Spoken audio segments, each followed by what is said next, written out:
Yeah, but you can find your way around. You just go by that grain elevator and the combine out in the country. It's fine, and that tree that kind of leans that way. Yeah. There is some truth. Spin me around, put me in an office tower. It is 8 o'clock. If We're good to go. get started. I'll let Heather get settled. Sweet.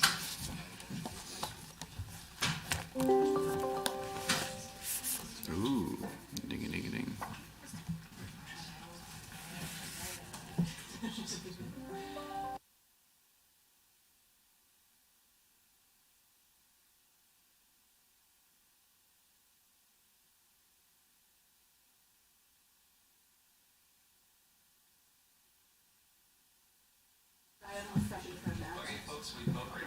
Here, 8 o'clock start.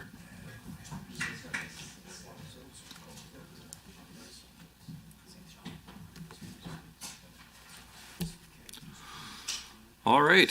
Well, I'd like to welcome all the members and staff and the guests of the meeting on the Standing Committee of Legislative Offices. I'm Shane Getson, the MLA for Lac and Parkland and chair of the committee. I'd like to ask all members joining the committee at the table to introduce themselves for the record. And then we'll hear from those joining remotely. So going off to my right. Nolan Dick, MLA for Grand Prairie. Grant Hunter, MLA, Tabor Warner. Scott Sinclair, MLA, Lesser Slave Lake. Martin Long, the MLA for West Yellowhead. Good morning, Heather Sweet, MLA for Edmonton Manning. Marie Renaud, St. Albert. Abdulaziz Bergui, Research Officer. Good morning, Nancy Robert, Clerk of Journals and Committees. Good morning, Jody Rampel, Committee Clerk. And just a couple of housekeeping items. We have Miss Sweet joining us this morning, substituting for Miss Chapman. A few items of business we'll need to turn to at hand. Oh, sorry. Remotely, sorry, folks that are staring at me in the screen right in front of me. So bottom right-hand corner, I have MLA Ermenko. Did I finally get it right today?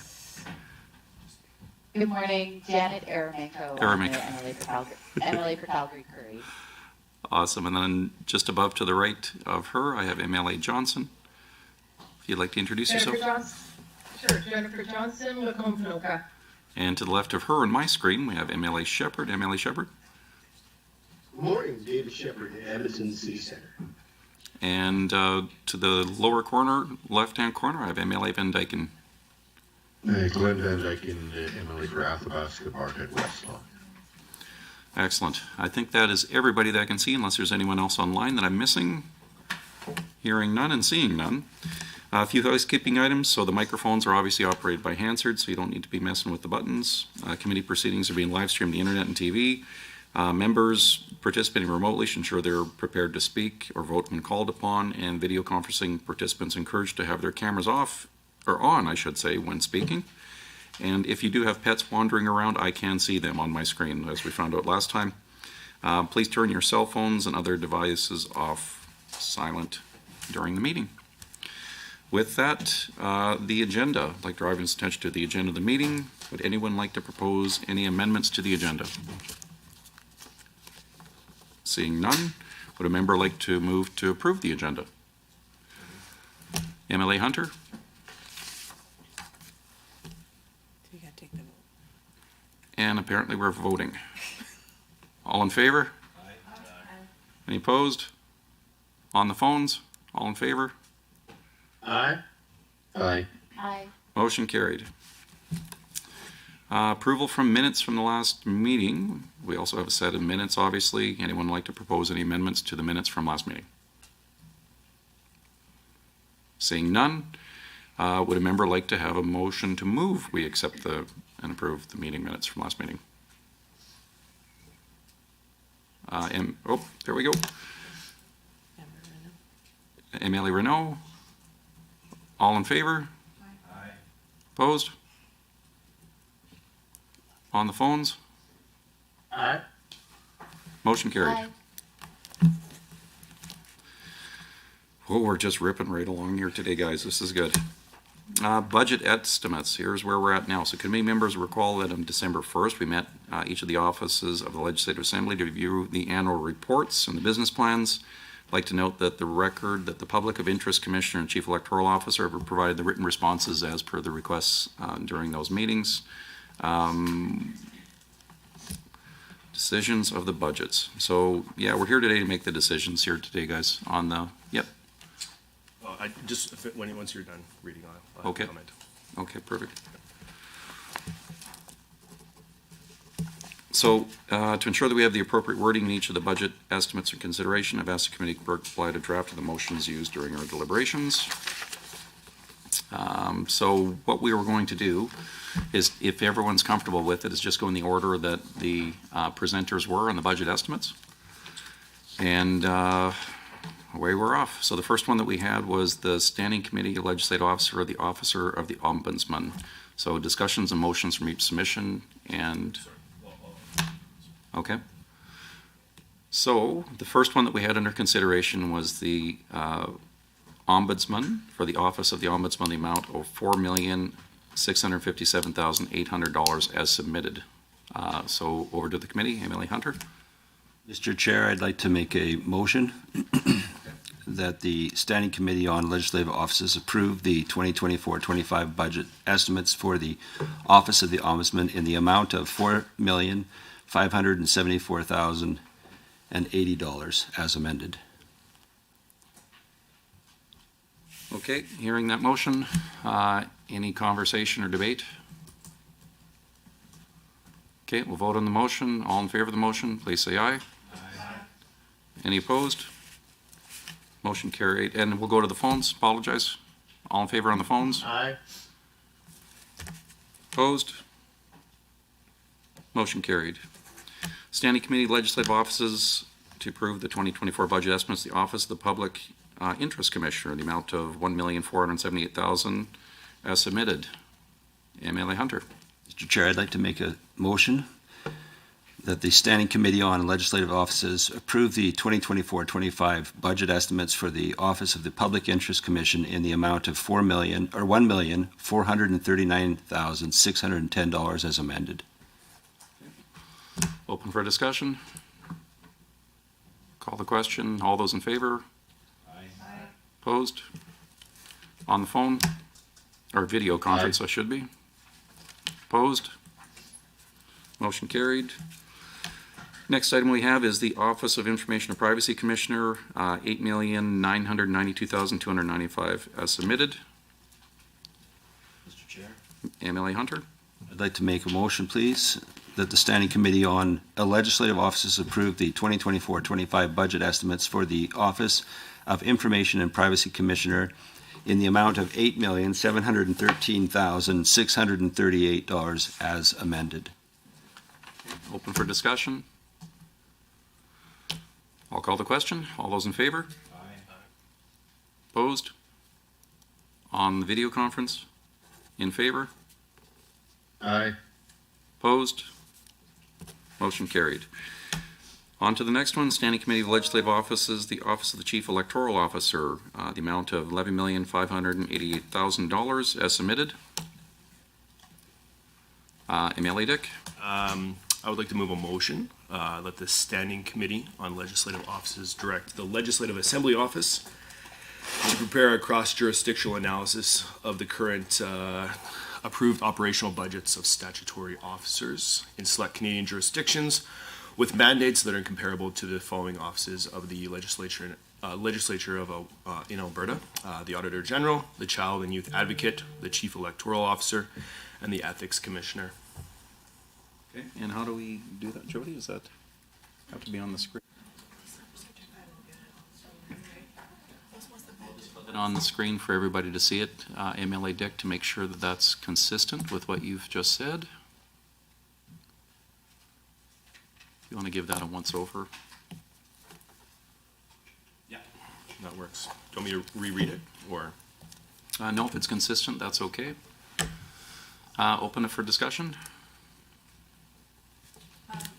Yeah, MLA Sweet. Mr. Chair, I'm curious as to why the members requesting that there be a cross-jurisdictional analysis on this. Is this a way to, is this on top of approving the budget that was just put forward for the office? Because this doesn't, we have a motion on the floor specifically to one office, and then this motion now speaks to 4 different offices, which doesn't align with the current motion that's on the floor. So I'm not sure we got to this motion as it is right now, but also is it to avoid approving the next set of budgets? So just for clarification, I'll go back to the members so he can restate what the positions are in those items. But what we were doing is going through the in order of the presentations, MLA Suite. And what I have in front of me is basically their budget. So it was opening up for any motions accepting those or opening it up for other motions from the floor. So that was to start the conversation, I guess, in that regard. So I'll put it back to MLA Dick so he can respond to your question. Hopefully that helps. Yeah, thanks, Chair. Yeah, I believe we were elected just to manage Alberta's finances and taxpayer dollars well. And I do believe that Albertans expect us to do their due diligence, or do our due diligence. Some of these are significant budget increases, and so we want to make sure we're doing our due diligence in this. And so I do see it across jurisdictional analysis between some of our comparatives across Alberta can be worthwhile investments of time, as well as of our resources to make sure that we're on point. So that's the submission and one of the reasons why. And I think this is something that all committee members, to make good, wise financial decisions, we need to do. And so this is on every person in this committee, no matter which side of the house they sit on. But we all need these as all committee members to be able to make good, wise financial decisions. So yeah, and we just want to make sure that their submissions are reasonable right across. That we're have some before we vote on larger increases, we want to just make sure they're reasonable, and I think this is a way forward for us to have reasonable increases, and so we can look at that. That's the reason for the motion. Okay. MLA Sweet, MLA Renault?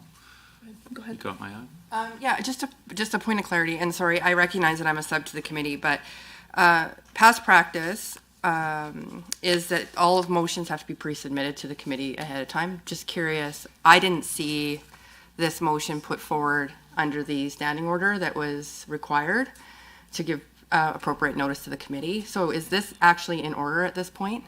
Yeah, so speaking with the clerk earlier, you have the options of presenting in advance in written notice, and then you also have the option of presenting from the floor. So it comes back to the committee if the committee is willing to accept motions from the floor. Okay. So, oh, sorry, now I've got a clarity here. Apologize. Okay. Thank you, Mr. Chair.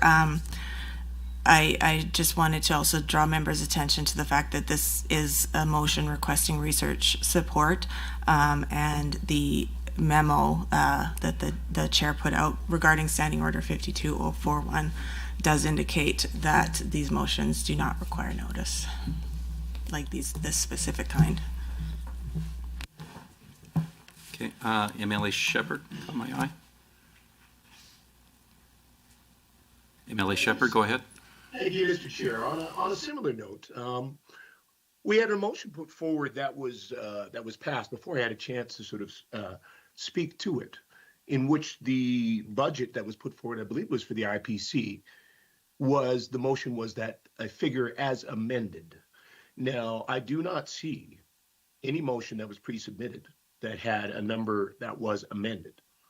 So similar to the point that Ms. Sweet just raised, that sort of a motion, I believe, would have had to have been approved to be accepted by the committee before it could be put forward and moved and accepted. So I just want to clarify in terms of our procedures, if that motion was in order. Yeah, and again, just looking at it here, MLA Shepherd, so yeah, we'll just go through this, folks, to make sure. So again, what I had read into the record had the number, and behind it, and maybe I missed this, I apologize to all members if I did miss the second part, was as submitted or as revised. So there was revisions that came from the floor, and we just voted on the revisions of those numbers for that budget. So if I may, Mr. Chair, yes, sir. When were those revisions submitted or given the opportunity for discussion? They were. That did not happen at the last meeting, as I recall. Yeah, we just voted on them, MLA Shepherd. So they came from the floor. I was going through and I read into the record the number of the budgets as were requested from the groups in order that it presented. And then I opened it up for discussion, motions on that. MLA Hunter had moved on the 3. So it's either the number as submitted or amended. He provided an amended number from the floor, and then we just voted on the amended number.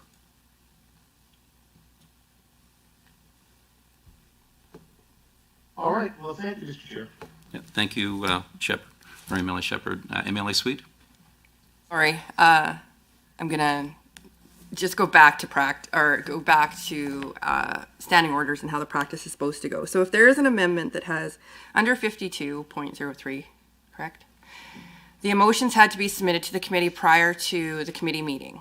If there was going to be any motions put forward on the floor with changes, so that all committee members would have time to research and be able to do that. If that doesn't happen, then it's the chair's prerogative to allow those to come to the floor, but it's also then a discussion that needs to occur at committee with all committee members to vote that we are going to agree that motions come off the floor.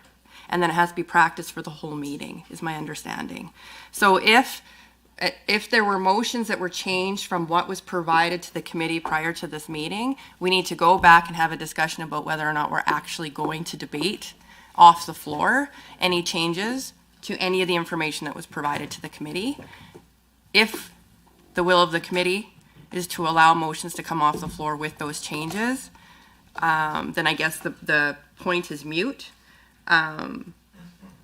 But I think we've missed a step in Standing Order 52. Yeah, so advisement from the clerk, we're still within the bounds of the way we've proceeded at this point, because there's practice and there's a bit of a gray area, let's put it quite frankly, folks. We already had it from the floor. We accepted a revised number. We voted on it. If the will of the committee is for me to go back to the start of the meeting and to ensure that everyone's keeping up to speed on the revised numbers that you all just voted on, there was no one opposed to the last 3 items that we did from the floor. I'm more than willing to have that conversation. But at this point, maybe we should take the pause. To your point, MLA Sweet, is everyone up to speed with taking motions from the floor, because it's still allowed if the committee wishes that? We've already just voted into the record on 3 numbers. I said the number of what was originally presented. Another MLA proposed an alternate number to those, and we've already voted it into the record. So I'll put the question to the committee. Is everyone comfortable with taking motions from the floor as we have? The item that MLA Dick has brought up has research connotations, which was allowed again by the memo that was put out in advance. So the question I would put to the committee, is everyone comfortable with taking motions from the floor at this time? Aye. Okay, so all in favor? Aye. Those opposed? No. Okay, 2 against? No. 3 against and online? No. No. Okay, so we've got, just to In make favor. sure, in favor. Why don't we do a count here just to make sure we have all of that into the record? So in the room, we have how many in favor? Throw your hands up. 4 in favor. Online, we have how many in favor? MLA Van Dyken. In favor. And those opposed, just throw your hands up in the room here. 2. And on the phone? No. No. So that would be 4 against, 5 for. We're taking motions from the floor. Motion carried. So that should take care of the housekeeping items. Now to the next point. So I apologize, guys. New in the chair here too, so just working through this, and appreciate everyone's patience with the new chair working through these items as well this morning. So we have an actual motion on Western Poland.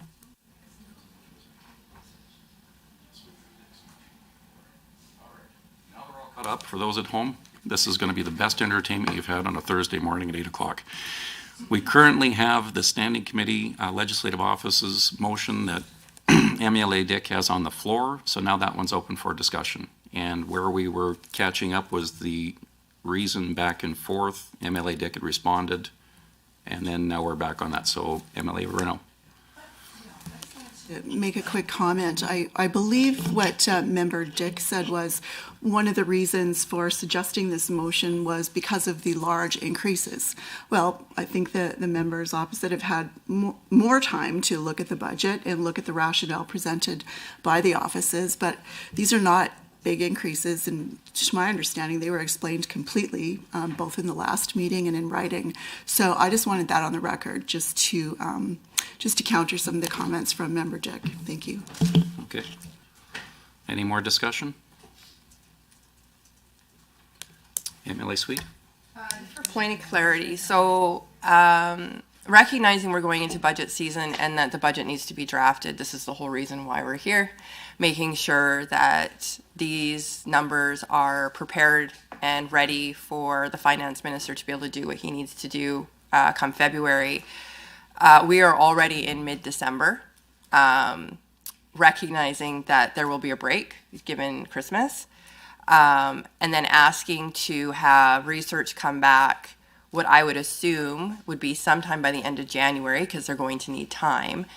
Then you're going to need another meeting to talk about the report that research is going to have. This is not feasible, nor is it reasonable, I would say, to request that research do this when the budget submissions need to be done for the February budget.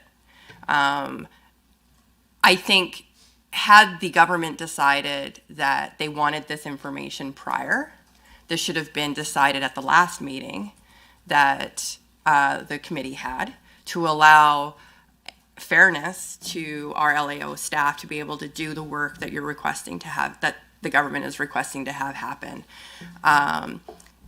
As I see, unless the numbers are changing, the offices that are being requested to be reviewed actually are not asking for increases, and I'm not sure I understand why that would be. Again, being elected for 9 years as well, this has never been practice. We have always been respectful of the independent offices in being able to set their budgets and to provide fairness and evidence as to why it is that they expect to have those budgets. Maybe there is increases. But the reality is that this is just outside of the practice of how we've been respectful of these independent officers in the past. So I'm not sure I understand, other than trying to push this off so that we can't get these numbers in time for the upcoming budget. Millie Hunter? Well, first of all, Mr. Chair, there's no government on this side. There's government members, but we're all members in this committee, so there's nobody in government here. Second of all, it is, whether or not it's happened in the past or not is actually moot. The truth is that we have a responsibility in this committee to make sure that the taxpayers are getting the best bang for the buck. And so I think that Member Dick's approach to this is prudent, in that we should review through cross-jurisdictional analysis, which is done often, in most practices it's done, in order to be able to figure out whether or not we're in comparables to other jurisdictions or not. And I just think it's very prudent to do this at this point.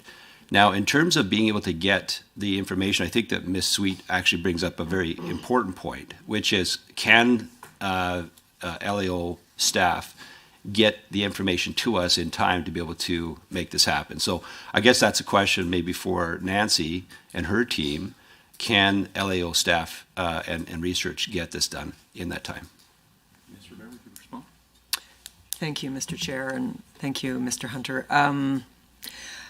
Well, I mean, we'll obviously undertake to do the work that you're asking us to do if the committee decides to agree to this motion.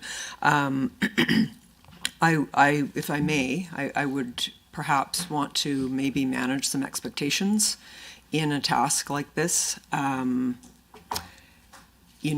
roles of these different offices across the country may well be not the same. It may be difficult to do an, as it were, apples to apples comparison.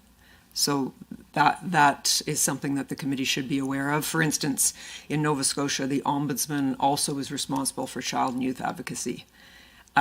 So if I was looking at, if the research team was looking at Nova Scotia for child and youth advocate, they would have a pretty difficult time trying to carve that out.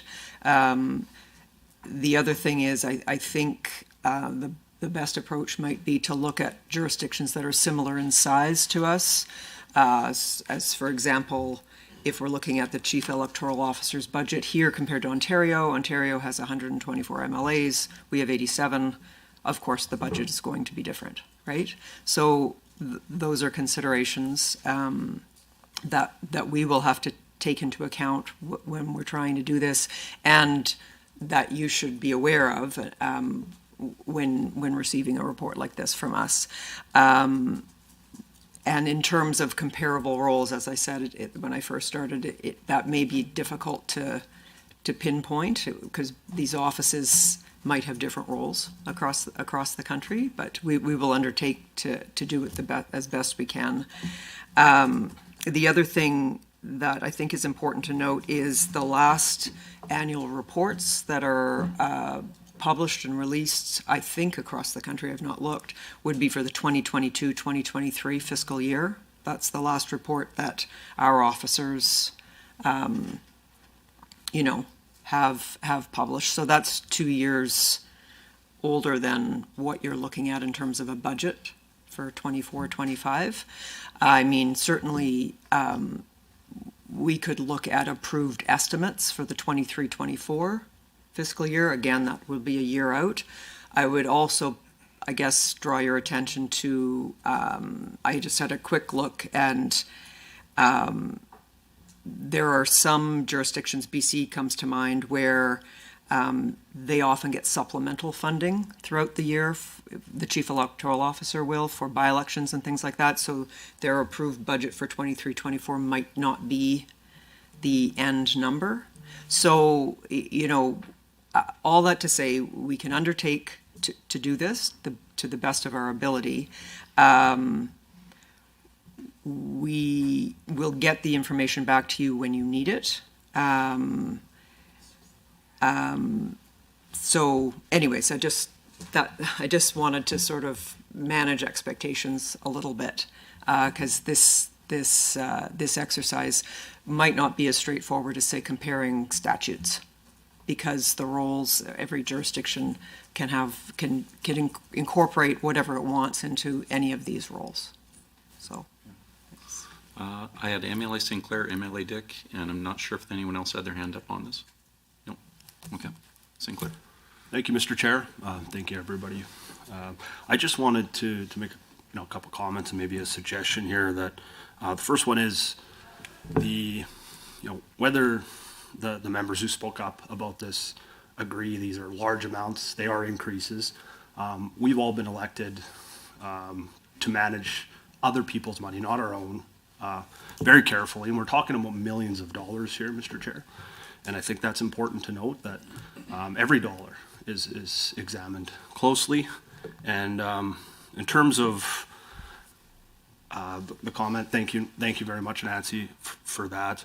I wonder if it's possible that we look at some comparable provinces, like you mentioned, like BC, Ontario, and Quebec, that are similar in size, that allows your guys' scope to be maybe a little more narrow and maybe a little bit more efficient time-wise, if that is a concern. And then we leave it in the discretion of research services if they deem any other provinces or areas relevant. And then, Renaud, do we want to come back to you, Nancy, after that? Sure. No, I was just going to comment too. Thank you for the comments just on scope. I would love, I don't know, this is a question for you. Do we need to add scope into the motion, or is this just a suggestion? If we do add scope or give suggestion on scope to you, is this an amended motion, or is this just a suggestion for your research team in order to do the scope of maybe comparable provinces? is this, I'm just curious on process forward. So right now it's your motion that we read it in. You have the ball. We're having discussion on the motion. So Yep. if you need to, I like my motion right now, but, yeah, so, but I'm just kind of curious on scope, if we do suggest a scope, is that just a suggestion that they take? Or is this a, yes, just for clarity, we're giving direction. No, you're not giving suggestions. You're giving direction as a committee, and then our group is going to take that direction. Okay. Nancy, sure, we'll get you in there. Sorry.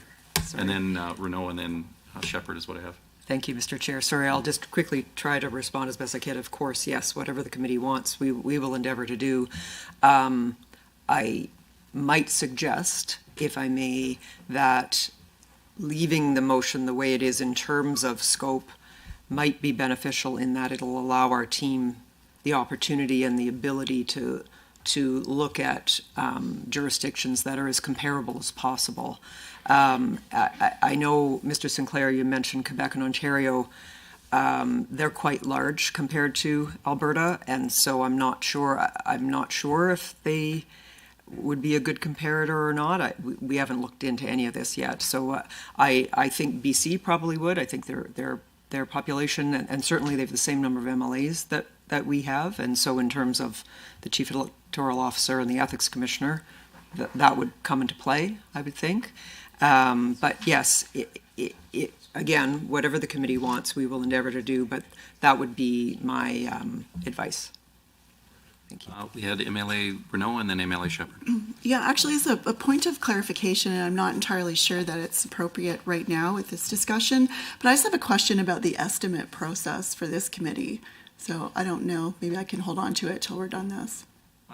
Sure, we can come back to the estimate process. Okay. We'll do that after this discussion on the motion, so we get that sorted out first, and then we'll come back to that, MLA Renaud. MLA Shepherd, and then followed by Hunter. Well, thank you, Mr. Chair. I do appreciate the opportunity to speak to this motion. So, Mr. Sinclair talked about the need for every dollar. He said every dollar is examined closely. He talked about the protection of public dollars as being appropriate scrutiny being leveled by the committee. I just want to note that members of this government do seem to be, shall we say, selective about which dollars they want to examine closely and which public dollars they want to protect. We have here the officers of the legislature who are doing important work on behalf of the people. And we should note a number of these officers, extremely important work, holding the government to account. We know that a number of these officers are currently investigating errors of this government. Questions the Information and Privacy Commissioner, whose budget they just cut with very little discussion, no scrutiny or justification, using what I will say is a questionable process that goes beyond, certainly well beyond, past practice of this committee. This is a government that spent $70 million on off-brand children's Tylenol, most of which never arrived, most of which will not arrive. Sorry, am I still there? Yeah, we're still listening to you. Sorry. So I don't know how most of which germane it is never to the arrived. conversation, but you're still there. We can hear you. Mr. Chair, I'm speaking to the members' contention that this is about protecting public dollars and the scrutiny of public dollars, and this is providing context on past practice and what members of this government have supported in terms of government spending. So we're talking about scrutiny of public dollars here. So the fact is, again, over $70 million on this medication, most of which will never arrive, and that which arrived, most of which will never be used. So I do take some exception that these members are suddenly very, very concerned about moderate increases on budgets that are well below the $7.5 million that their government just spent on questionable numbers in propaganda in support of an APB. That's $7.5 million. That's more than some of these officers are spending in an entire year.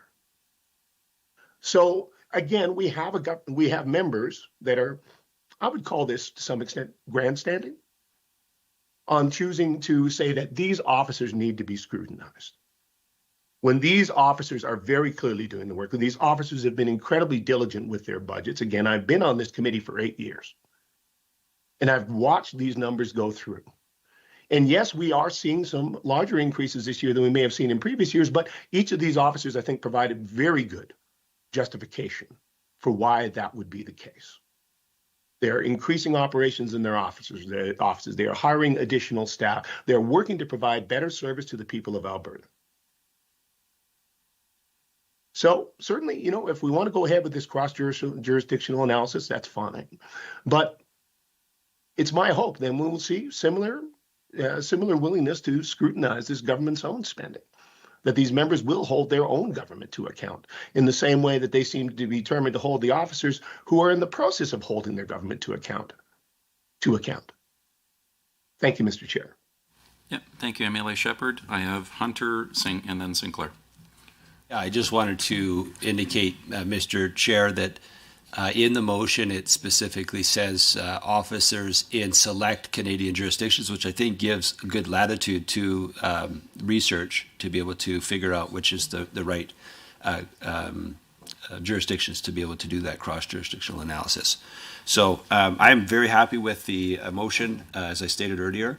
I think that it's reasonable, and I'd like to thank the member Dick, for being able to bring it forward. Thank you. MLA Sinclair.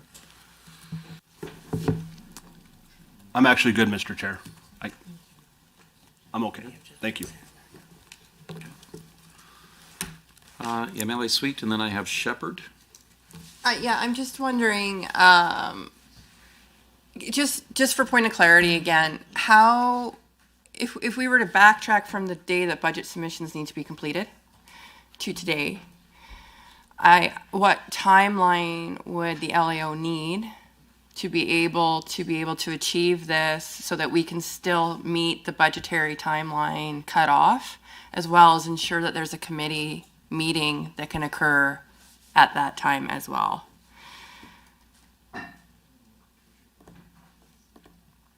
It's February. So from what we've seen so far, we'd still be within it. To your point, MLA Sweet, it is tight. Like we would have to have this timely, but what we can do is allow the clerk to come back. But so far, we're not getting indications that we wouldn't miss the budget cycle. We would still be able to pull it in. But again, the committee would have to be willing to meet in January. I mean, that's really what you have to do, is get it before the budget submissions. And I appreciate that, Mr. Chair. I guess, in fairness to staff, as elected members, we have to meet when it needs to get done. I get that. That actually, I don't really think that that's part of the issue. The issue that I have is that we're being fair and reasonable with the staff to be able to achieve this outcome, to make sure that we hit budget. Because I actually think that there should be an accountability to this committee to make sure that these budgets are approved, whatever the committee's will is as to what the number would be, so that they make it into budget. Because if this misses budget, this is a whole other, going back to, we need to talk about the estimate process and the fact that all of this still has to get voted on at estimates and all of the other things. I want to make sure that we're being fair, and that all of a sudden we're not expecting staff to be doing an exceptional amount of overtime to achieve an outcome that I'm not sure is actually going to change the numbers and or achieve whatever outcome the member opposite is trying to achieve. Because there are other ways that we can have accountability when it comes to budget numbers, which goes through the estimate process. And if the member opposite is concerned about being able to look at how those numbers are voted on and whether or not they can be amended at estimates and all of those processes, there is a secondary step that can occur as long as these numbers get into the budget. So I would actually encourage the committee to really reflect on whether this is the mechanism to be able to achieve the outcome that is looked at, or if there's a conversation that can happen post estimates around doing this research and making sure that,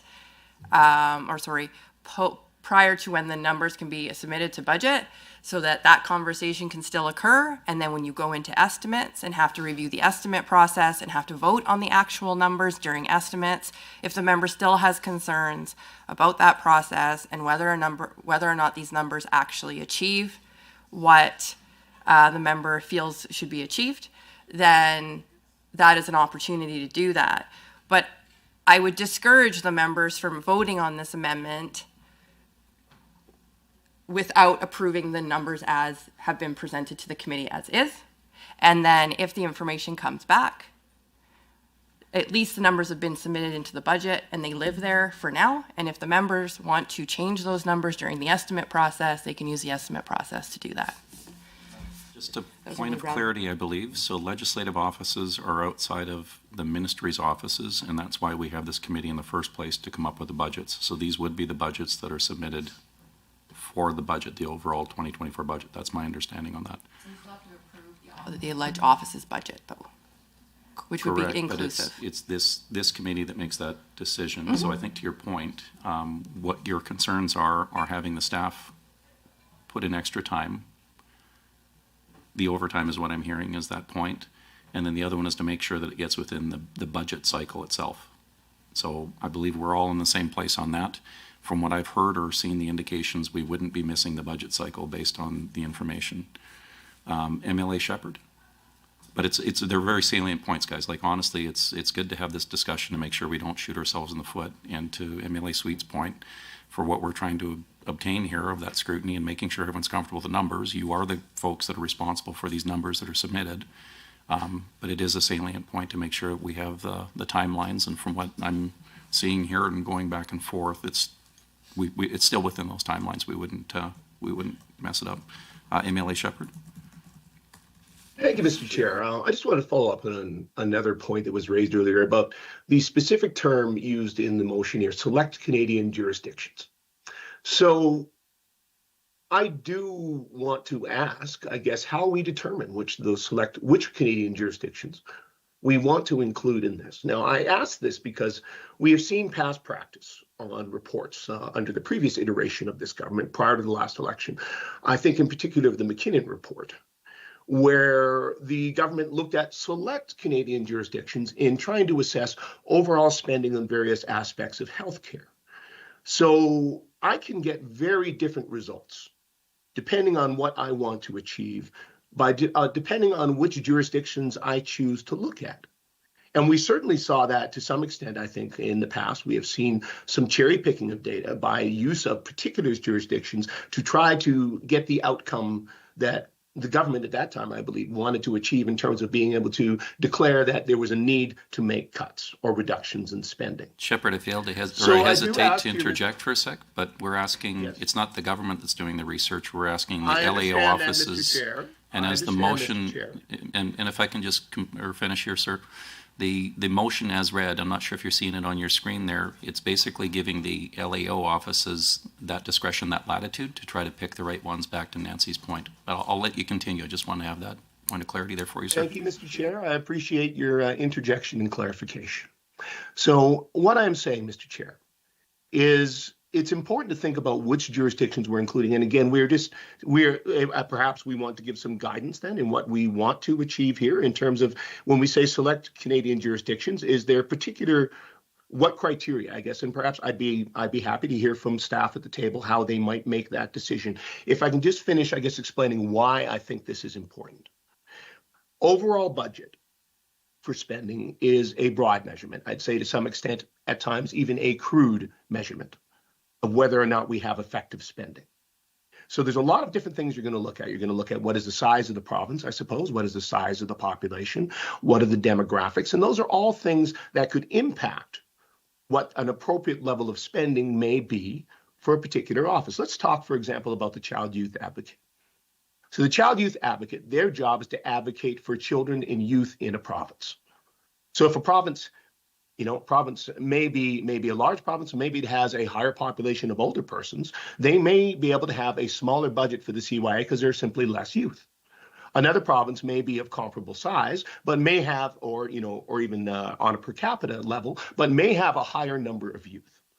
We also need to consider that, for example, with the Child Youth Advocate, they are specifically often advocating for children that are high risk or high needs or having challenges. And that can differ from province to province, depending on the demographics, the number of youth, but also on other factors in the population. We know that, for example, the Child Youth Advocate in Alberta is focused a lot on Indigenous children and youth who are in care. and other things. Now, that may differ from province to province, and therefore that may make a difference in the size of budget that is appropriate. So again, perhaps we can hear from, I guess, the staff at the table. Are those factors that are going to be considered in how we choose which jurisdictions we are going to compare ourselves to?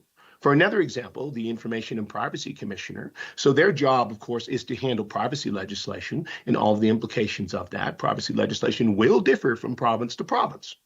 So again, are we going to be looking at whether or not the workloads and responsibilities of each individual jurisdiction that we look at are comparable to the situation here in Alberta?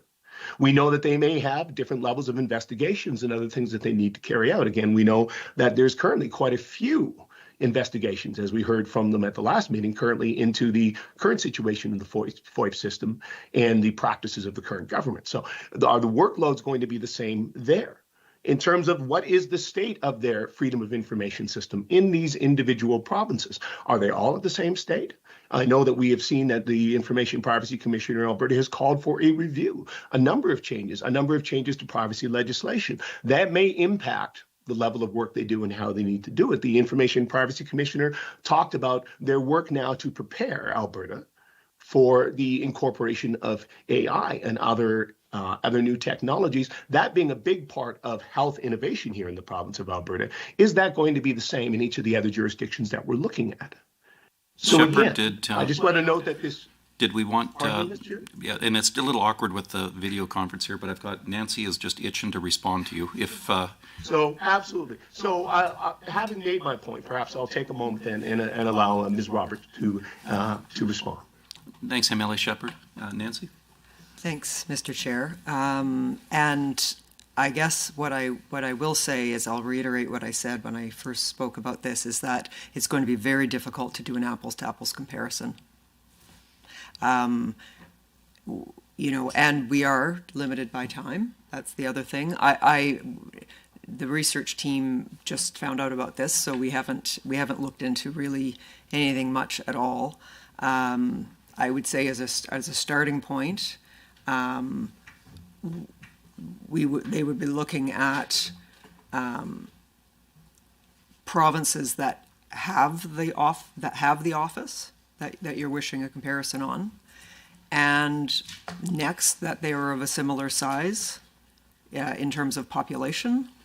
From there, I'm not sure where we'll go. Because as I said, the roles, to Mr. Shepherd's point, and to just generally the point that jurisdictions have complete authority to decide what they want these officers to be responsible for. And they're not expected to be aligned across the country. And so it's not an exercise that is going to at the risk of repeating myself, it's not an exercise that's going to be an apples-to-apples comparison. So with that, we've had lots of discussion. We've got the Child's Youth Advocate next. I see MLA Shepherd's hand up, but I'm going to go back to the mover of the motion. We do have a motion on the floor. The mover of the motion, after hearing all of the debate going back and forth, are you still comfortable with your motion having it as is? Yes. Okay. So at that point, folks, just in fairness for timeliness, to make sure that we can move on to the next items as well, I'm prepared to call the question on the motion on the floor. All of those in favor? Aye. Okay, all those opposed? Hearing none here on the phone or the video conference. You can tell my age again on the video conference. All those in favor? Van Dyken in favor.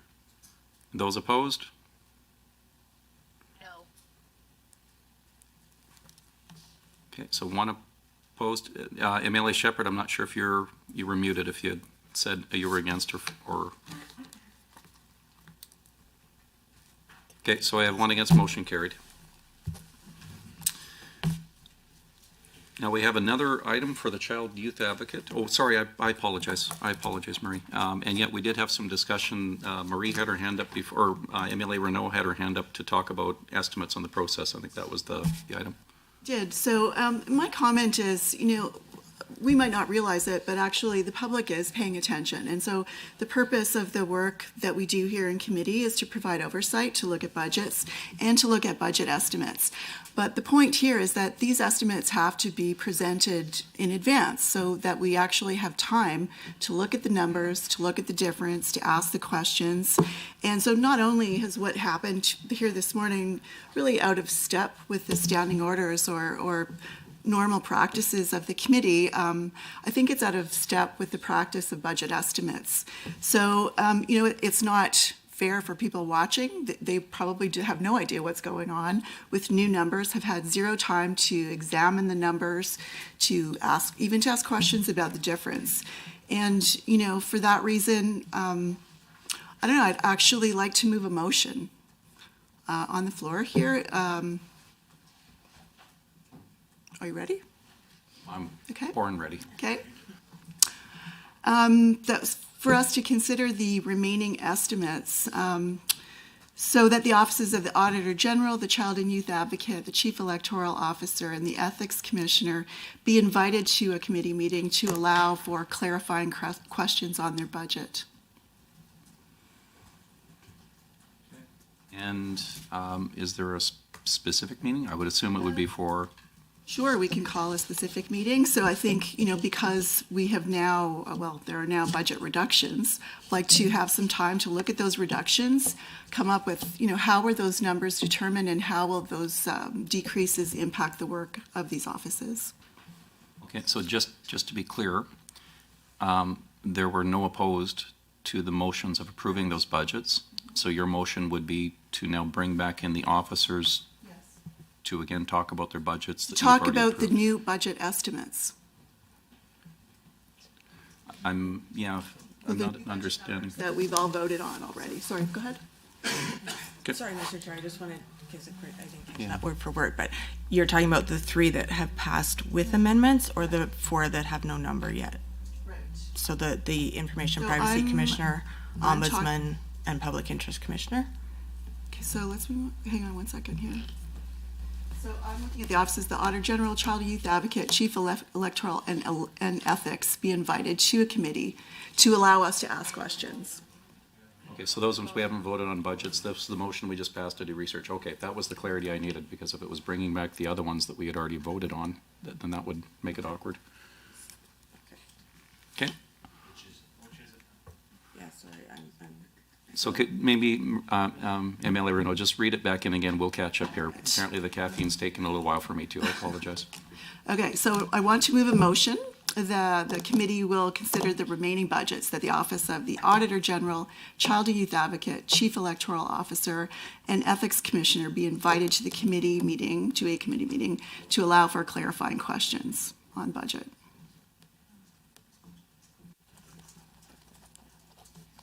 Okay, do we have it on the, oh, there we go.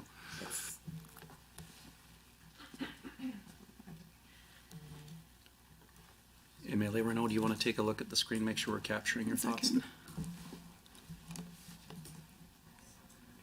Yeah. Yeah. Okay.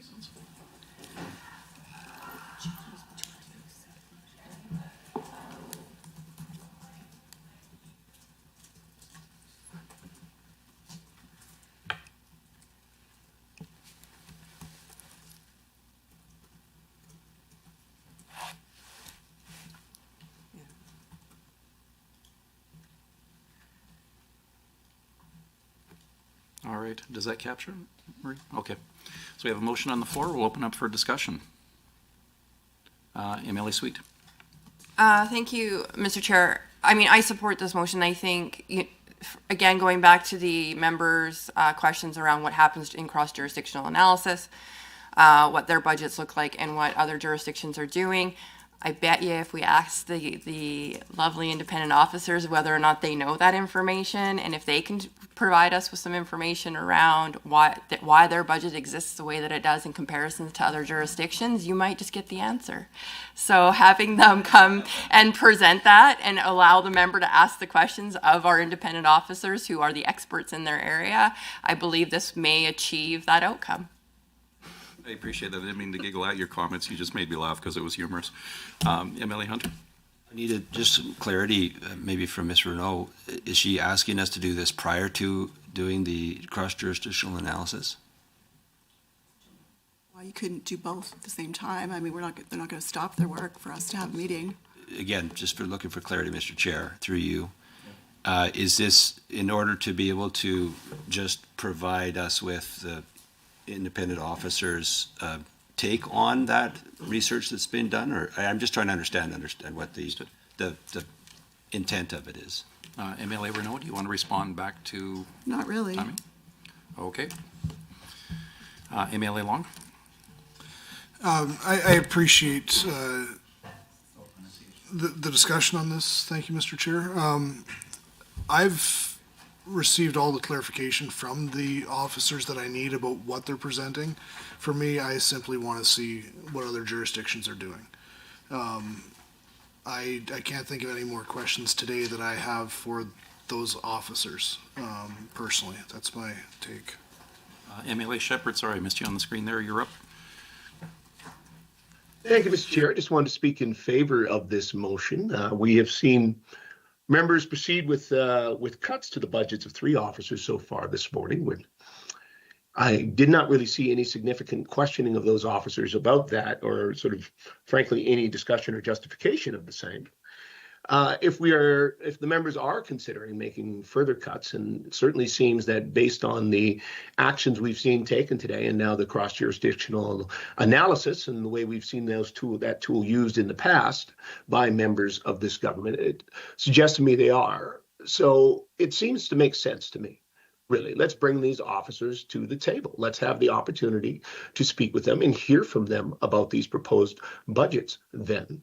I think it's a reasonable part of this process. It does not have to be at the same time as the cross-jurisdictional analysis. We could certainly, if this is of this much importance for these members, and given the significant impact this could have on important work of these officers, we could certainly make time then, once the cross-jurisdictional analysis has been received, to schedule a meeting of this committee to speak with these officers about that cross-jurisdictional analysis. I am uncomfortable with members, I guess, entertaining further cuts to officers' budgets without having the diligence of having those officers in the room to be able to speak to their work and the impact it could have on it. Particularly, as I will say again, as some of these officers are currently conducting investigations into actions of this government. Thank you, Mr. Chair. Thank you. And I see MLA Aramenko. Hopefully I got it right this time. Thank you, Mr. Chair. I suppose I just want to add my voice in support of this motion from Member Renault, where it's been made clear that a cross-jurisdictional review, selective as it may be, would still be imperfect at best. And I think it is absolutely incumbent on us to hear from the people who know those files better than any of us do here combined, to be able to speak to those comparisons, because they are going to be, as I mentioned, not as the researcher there mentioned, not an apples to apples comparison. And so therefore, making sure that the information that is provided is in fact pertinent and relevant to this conversation around budget estimates for the year ahead, I think it behooves us to hear from those officers, to identify how the mandates may differ, how they may be the same, and that whether or not those budget comparisons are in fact accurate and fairly representative of the work here that we're doing in Alberta and in other places. And so it was an important step to discuss initially the budget estimates with the officers. I don't see why, if we are considering additional budget changes, why that would not be required once more. So that's all I have to say. Thank you. Thank you, MLA Remco. And MLA Hunter, you have the last word. I just wanted to say, look, we've just heard from the members opposite many times say that we're running out of time. And I'm sure that this is a situation where, once again, bringing them in. We've heard already the value proposition from each of those independent officers. Their value proposition was X amount. Then we're going to hear from council that will provide us with a cross-jurisdictional analysis. And Nancy has already stated to us that it's going to be difficult, but I have full confidence in their professionalism and their capabilities of being able to provide us with some good data and good information. I think at that point, it's our responsibility as the committee to be able to make the determination about what those budgets should be. That's what we're elected to do in this committee. And we've already heard the value proposition from those independent officers. So I'm not sure that I will be supporting this, Mr. Chair. Okay. With that, I'm prepared to call the question on the motion. All those in favor, please say aye. Aye. All those opposed? No. We'll go to the video conference line. All those in favor, please say aye. Aye. Those opposed? Opposed. Okay, motion is defeated. Mr. Chair, can I have a recorded vote? Oh, absolutely. We'll have a recorded vote instead of calling division and ringing bells. So those in favor of the motion? Oh, here we go. Sorry. I have a script. MLA Sweet's giggling here. She's the old hand. A recorded vote has been requested. The process of a recorded vote in the committee is similar to the process for the division in the House. I'll first ask those in the room in favor of the motion to raise their hands. The committee clerk will call the names of those who raise their hands and record the vote. We will then follow the same process for those who are against the motion. If you wish to abstain, don't flinch. Don't raise your hand. Don't speak. And then we'll go to the video conference participants right after that same process. So those in favor, please raise your hands in the room. Thank you, Mr. Chair. I have Ms. Sweet and Ms. Renault in favor of the motion.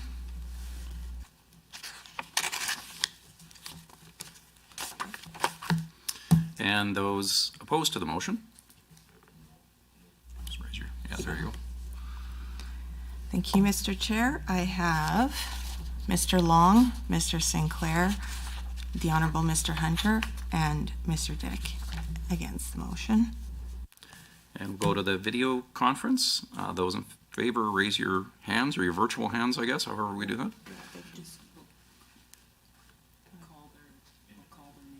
Okay, and they say, And they will say aye or no. oh, that works even better. So we'll call your names on the item. The clerk will do that so I don't mess up anyone's names. Okay, thank you, Mr. Chair. I see Ms. Aramenko Yes. voting in favor or against? In favor? Sorry, Okay. in favor. Thank you. I see Mr. Shepherd. In favor. Thank you. I see Mr. Van Dyken. Opposed.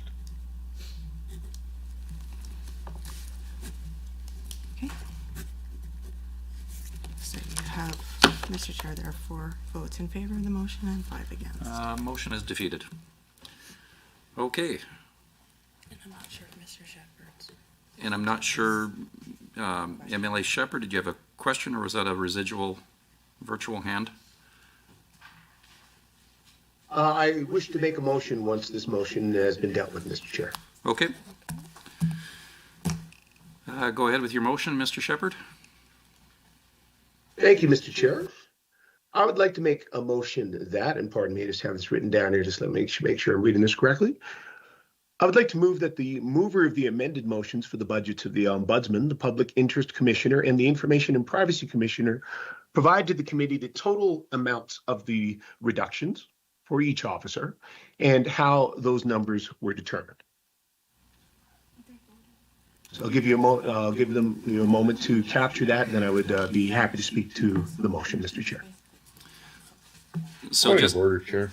yeah, point of order's been called. Go ahead, MLA Van Dyken.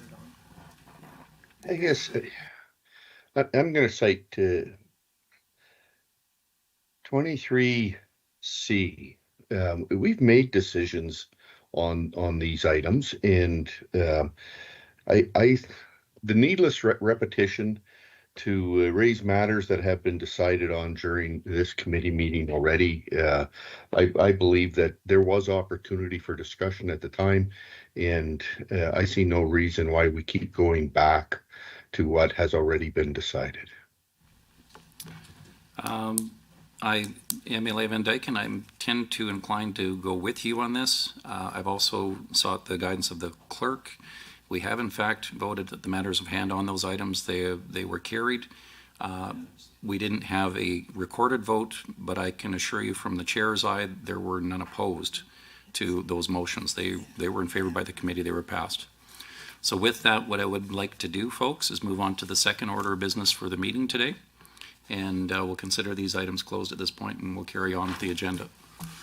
So the review of the Office of the Child and Youth Advocate Annual Report. Maybe what we'll do is we'll give 5 minutes for those folks to come into the room. Everyone grab a coffee, and we'll see you back here at 9:10.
So our next item of business, we have the review of the Office of the Child Youth Advocate Annual Report. Our mandate was to review the report and outline the Government Motion 18, which was agreed by Assembly in December 5th, 2023.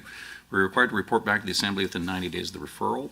This committee has been assigned to the annual responsibility of several years now, but since we have a new legislative committee, members, does anyone have any questions regarding the mandate? Seeing none. Presentation by the Child Youth Advocate, Ms. Terry Pelton. Welcome back again. And you've joined us here today, and you have 20 minutes or more or whatever you need. We're not going to put you on the timer, and I'll turn the floor over to you to continue with your presentation to the members. And did you want us to do introductions, or are you comfortable with everyone in the room? I think we're familiar with everybody Okay. in the room. We were just here 2 weeks ago. So Please thank proceed. you. Thank you. Good morning, Chairperson Getson and committee members. Thank you for taking the time to meet with us today. With me is Bolu Iduwu, our Director of Strategic Support. As we begin, I'd like to respectfully acknowledge that we are on Treaty 6 territory and that the work of my office extends throughout the province on the traditional territory of the many Indigenous peoples of Treaties 6, 7, and 8 and the Métis settlements and the Métis Nation of Alberta. When we last... Is it up?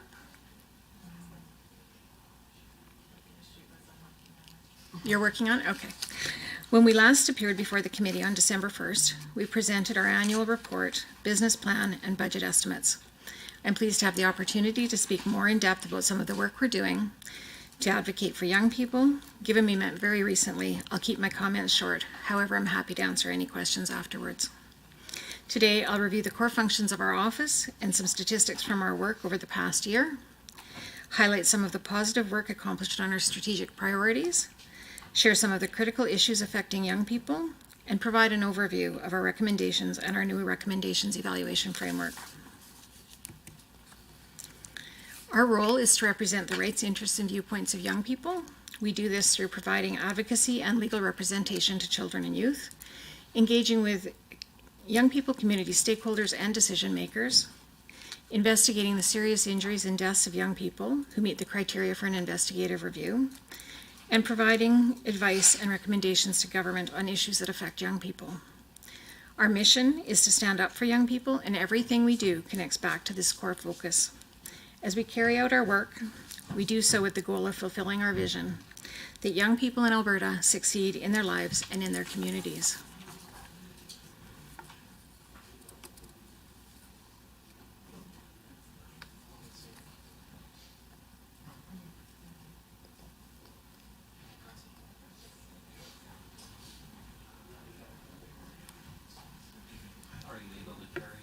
Without it, or do you need Sure. the presentation? Yeah, I can. The numbers are a little bit, but they're in, we sent the package, so they're in your packages.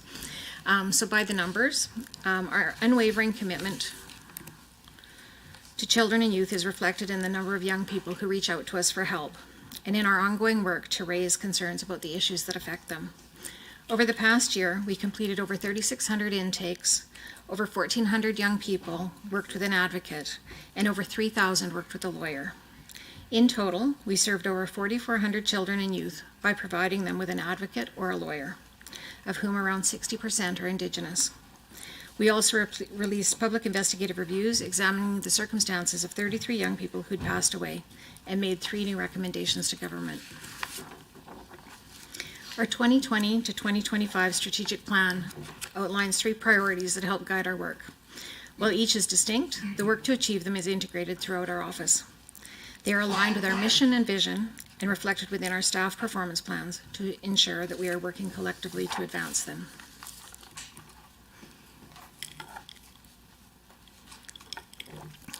Our first strategic priority is that we are guided by both individual and collective rights. We believe it's important that young people know what rights they have, both as individuals and as members of larger groups that they may belong to, such as the rights specific to Indigenous peoples.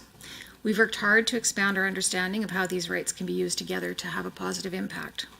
Through our engagement work, we're learning how collective rights can support a young person in their community, while at the same time ensuring their individual rights are honored and respected. Over the past year, steps we took to move the strategic priority forward included welcoming a knowledge keeper to our team, participating in land-based learnings, sweats, smudging, a pipe ceremony, and coming together in circle. Having almost half of our staff complete Omanitou training, which helps service providers learn more about colonization and the transmission of intergenerational trauma, while deepening their understanding of the importance of language, ceremony, and Indigenous worldviews. Beginning work on our ceremonial room, where we will soon be able to gather and learn from Indigenous elders, knowledge keepers, and community members.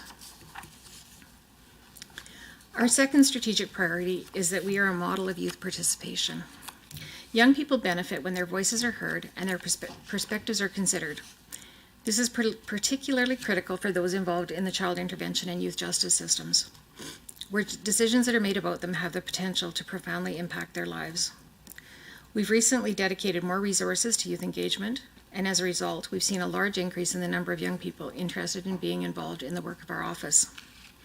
We have a vibrant and engaged youth council, who over the past year participated in our legal representation for Children and Youth Conference, took part in land-based learning opportunities with our knowledge keeper, and completed a collaborative art project, which is the cover of this year's annual report.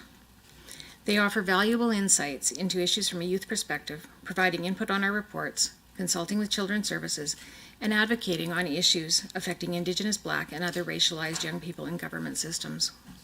I'm pleased they are so meaningfully involved in our work, and I hope you have the opportunity to read the interviews with two of our council members on pages 22 and 23 of the annual report. Our third strategic priority is that we're meaningfully involved with communities. The communities in which young people belong play a vital role in their lives. Through building meaningful relationships with these communities, we can advocate more effectively and enhance the capacity of others to do the same. Over the past year, this work included participating in 155 community engagement activities, which include presentations, workshops, booths, and events, engaging with school communities through classroom presentations, teachers' conventions, and the school at the legislature, connecting with diverse groups, including the 2S LGBTQ+ community and the disability community, and holding a province-wide art contest to help celebrate National Child Day and to help children and youth learn about their rights. Throughout today's presentation, we've showcased some of the artwork we've received, and it's also featured in our annual report.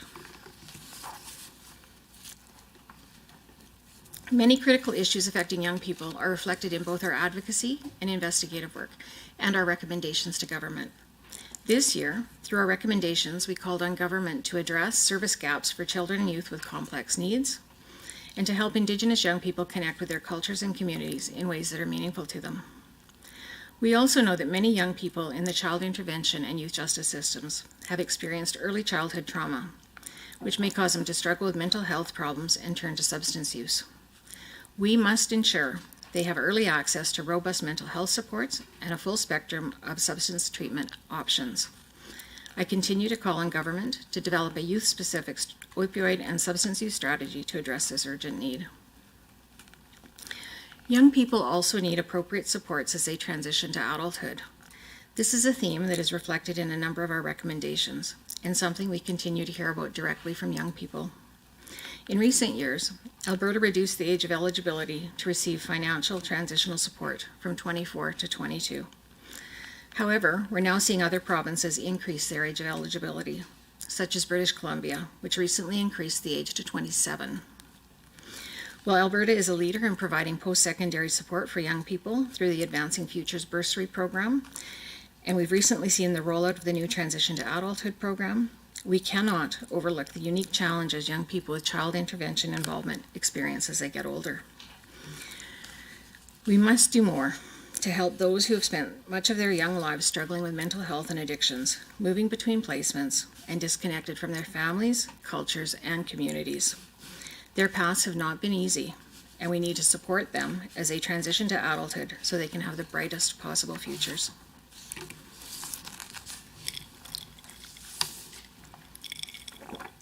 We make recommendations to improve services and supports for young people.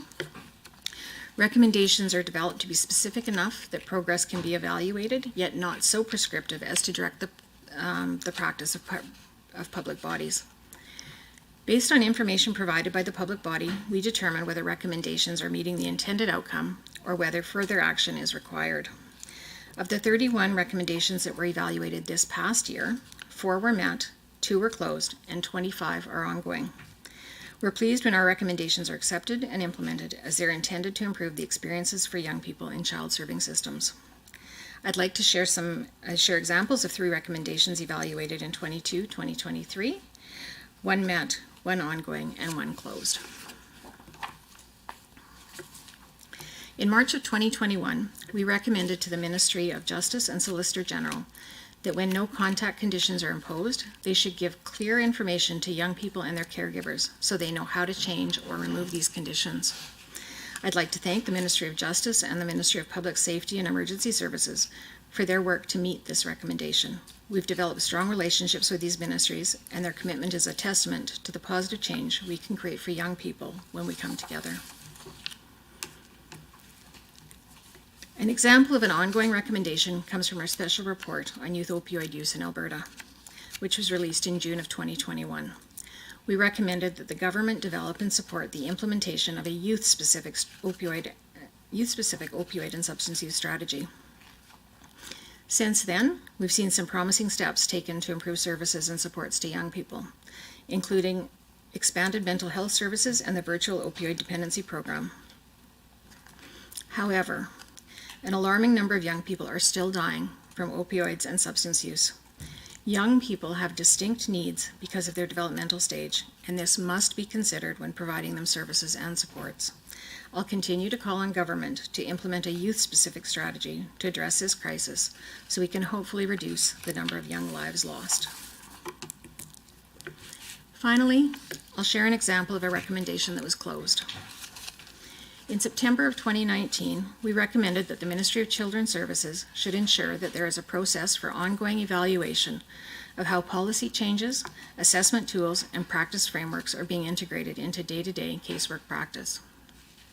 The Ministry has introduced promising policies and tools, but we continue to see gaps when it comes to integrating them into practice and evaluating effectiveness. In March of 2022, the Ministry indicated they considered the recommendation met and would not be providing further updates. However, the information we had received wasn't adequate to determine whether the actions taken met the intent of the recommendation. Therefore, the recommendation was closed at its last evaluated status of some progress. Since April, we've experienced a renewed sense of collaboration with the Ministry of Children and Family Services. I've met with both the Deputy and the Minister, and moving forward, my understanding is they will not be assessing a recommendation as met without consultation with my office. So I'm hopeful we will not see a closed recommendation that is unmet this current fiscal year or going forward. We all want what is best for young people, and we recognize that in order to create change within systems, we must work together and remain engaged in finding an agreeable outcome that meets the intent of the recommendation. This year, we developed and finalized a new framework to guide our evaluation of recommendations. Recommendations are evaluated based on 4 key principles: balance, accountability, integrity, and collaboration. They are informed by research, findings from our investigative reviews, and conversations with public bodies, and are followed by a robust evaluation process to measure responses against expected outcomes, ensuring accountability and transparency. Built into the framework are ongoing conversations and collaboration with ministries to ensure they're on the right track and that we're on the same page in what needs to happen to meet the expected outcomes. Recommendations are evaluated once a year, and their progress status is posted on our website. They will continue to be evaluated until they are deemed met or unmet. You can view the new framework in its entirety in Appendix C of the annual report.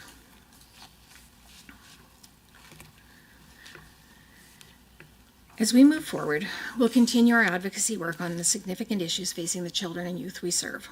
Over the past year, we've met with a number of young people with disabilities, as well as their families, caregivers, and service providers, to learn about their experiences in the child intervention and youth justice systems. We're currently finalizing a special report that will share what we heard and what could be done to improve the circumstances of this particularly vulnerable group. I anticipate this report will be released early in the new year. We'll continue to pay close attention to the systemic issues impacting young people, including opioid and substance use, suicide, transitioning to adulthood, housing and placement concerns, and the over-involvement of systems in the lives of Indigenous young people. As I've said today, I'm optimistic about the positive relationships we've developed with the ministries and the increased collaboration we're seeing on the recommendations. And I'm hopeful this trajectory will continue. Finding solutions may sometimes be challenging, but when we keep young people as our core focus, together we can make a meaningful difference in their lives.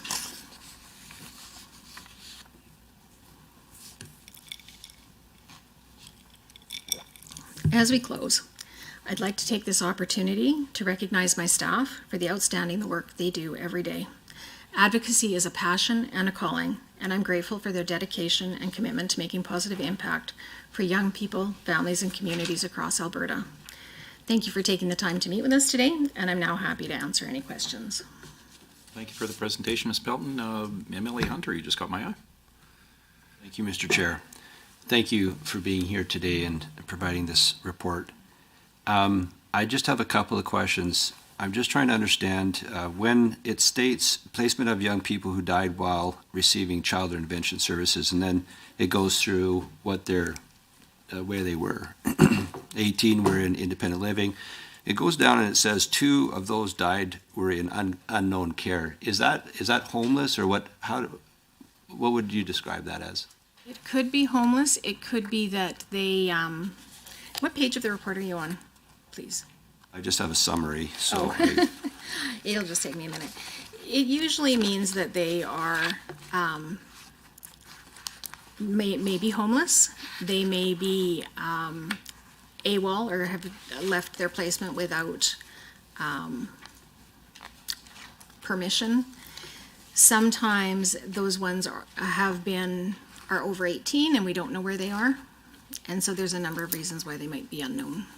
Then the other part that I just wanted to know is a clarity, if I could, Mr. Chair, for a follow-up, is, and then it also says those who died had serious injuries. 76% were Indigenous, 18% non-Indigenous, and then 6% unknown. Again, I'd like to understand what that unknown would be. That's when caseworkers haven't entered their racial origin in the child welfare system, or we've been unable to determine what their racial origin is. 6%, it seems. Is that normal, or is that outside of the, do we normally have an unknown, like a percentage unknown? Yes. Yeah. Okay. And then I guess last point is, so 76% were Indigenous. Do you have 3/4 of your staff that are Indigenous? No, I don't. I'd like to say I do. What percentage is it? MLA, we'll just go back and forth. We do have MLA Shepherd as well. Do you have a bunch of questions, or we can, how did you want to do that? That was my last one. That was last, okay, I'll let you proceed then, sorry. And MLA Sinclair? I don't know the percentage. When I did a count in my head. I think we have about 12 of 70. And our current recruitment ads always indicate a preference for Indigenous, that they're Indigenous. It's a challenge recruiting Indigenous staff, but I can tell, like, for sure our Indigenous engagement staff are all Indigenous. I think it's about 4 of our advocates and about 4 of our investigators. Perfect. I see MLA Shepherd. Mr. Chair, and thank you, Ms. Pelton, for joining us again. I appreciate your presentation, the opportunity to ask some further questions about your report. I did note, and I'm glad to hear that you feel there is a renewed sense of collaboration with Children's Services, so that they have agreed now that they will not be closing any recommendations until they've consulted with your office. That is a good sign of progress on what had been identified as a bit of an issue. On that, I am curious, though, a lot of your recommendations that you're providing, they're addressed to different ministries. So we recognize that impacts on youth are not just in Children's Services, but across a number of the ministries. So health, justice, community, social services. So in that sense, we don't have any single ministry really that's taken the lead or really being held accountable for achieving the recommendations or delays in meeting them. Given that, you have this collaborative relationship with Children's Services, but not necessarily with the others. I mean, do you feel that, I guess, you having to deal with each ministry individually on their separate recommendations is the most effective way of dealing with your recommendations? I think it is. I only really spoke to Children's Services and Justice, but I've reached out to the ministers of all the child serving ministries and have received responses that they're interested in meeting with me. And my senior staff meet with their senior staff regularly in the development of a recommendation and in the evaluation. So there is ongoing contact with those 7 child serving ministries. Thank you. May I follow up, Mr. Chair? Absolutely, Amelie. So I know that in some other respects, when I talk with folks, for example, who are involved with who work with folks that are street involved, say in Edmonton City Centre, some of those organizations, they have seen great value in cross-ministerial collaboration, and they have seen in the past, some efforts made to bring ministries together to work together on specific issues. So I guess in your view, would there be any value in trying to move towards that sort of an approach, whether that's a specific ministry taking lead on addressing recommendations and then working on that cross-ministry collaboration, or just trying to build a bit more of a collective table or collaborative model? Oh, absolutely. The opioid report, it is a cross-ministry recommendation, and health has taken the lead on that, or I guess it would be mental health and addictions now. And I believe that when there is collaboration amongst those child serving bodies, that it is better for young people. Excellent. Thank you. Amelie Sinclair. Thank you, Mr. Chair. Thank you very much for the presentation. It's nice to see you guys again today. Just have a question and then maybe just a comment regarding the Honorable Mr. Hunter's question about the amount of Indigenous people you guys have employed with you. But my question, I'm deeply saddened to read that of the 88 notifications your office received in 22-23, 67 children and young people, which is 76%, were Indigenous, were injured or died last year.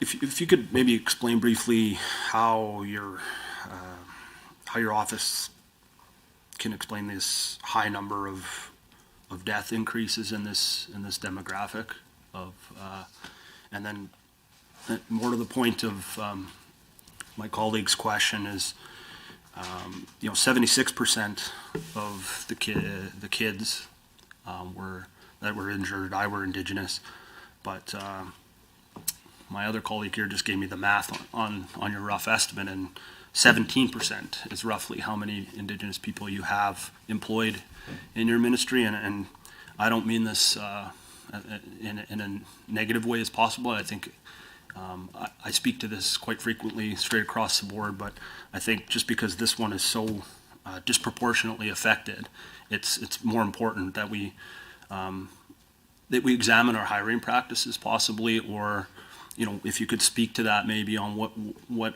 measures you're taking so that when this number comes back, I would love to see that the numbers go in a different direction. I understand it's not perfect and it's difficult, and but I would very much just like to hear what the ideas are, so that when we hear about the percentages of people affected that are Indigenous, it's very difficult for me to explain how important it is that there is a distrust often with a lot of this, and a big way of overcoming that is having people that look like you and feel like you, or they have lived experience, which I think it is not spoke about enough in terms of the way we examine maybe our hiring practices. And I don't mean to get off board here with you. I'm just curious if you have a strategy or something like that to be able to push that number a little bit more in the other direction. And thank you so much for all the work you guys do. I understand it's incredibly upsetting lots of times and tough days. So thank you.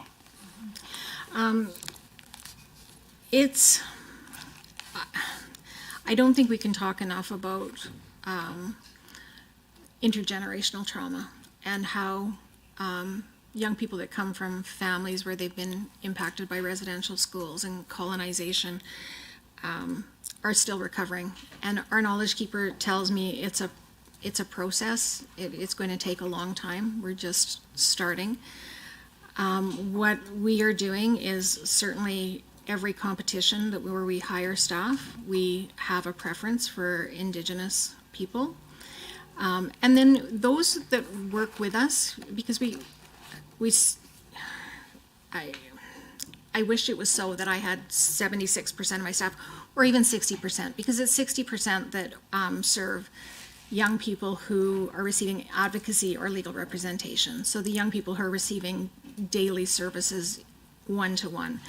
But I think the work that our knowledge keepers and our elders are doing with young people and with our staff to help them be more comfortable in ceremony and in talking about those things that have impacted them makes a difference. So there's nobody at my office, I don't believe, who doesn't understand the impact of intergenerational trauma and why young people are in care. The high number is also associated with the high number of children's services. So children's services, I think now is at well over 70% of the young people they serve are Indigenous. So given that the children that we are involved with children's services, it makes sense. It doesn't make happy sense, but it makes sense that we would have a similar number. I've actually been surprised that the individual advocacy and LRCY numbers are lower than the investigations. When you ask, why do we think investigations of Indigenous people are so high? One of the pushes this year, and you'll see it in our recommendations, excuse me, is I don't believe that the cultural plans and the connections that are being implemented are necessarily as meaningful as they should be. What we've seen in a number of the child death reviews we've done is that the cultural plans might talk about a child attending a powwow once a year or going to a class to make dream catchers. What I'd like to see, and I think you'll agree with me, is that they need to be more strongly connected to community, to their own people. They need to be in community. They need to be placed with family. The cultural plans need to be made in conjunction with the young person and their community, not on the side of a desk. And so I think if we can really focus on that strong need for these young people to be connected to who they are, I think we'll see improved outcomes.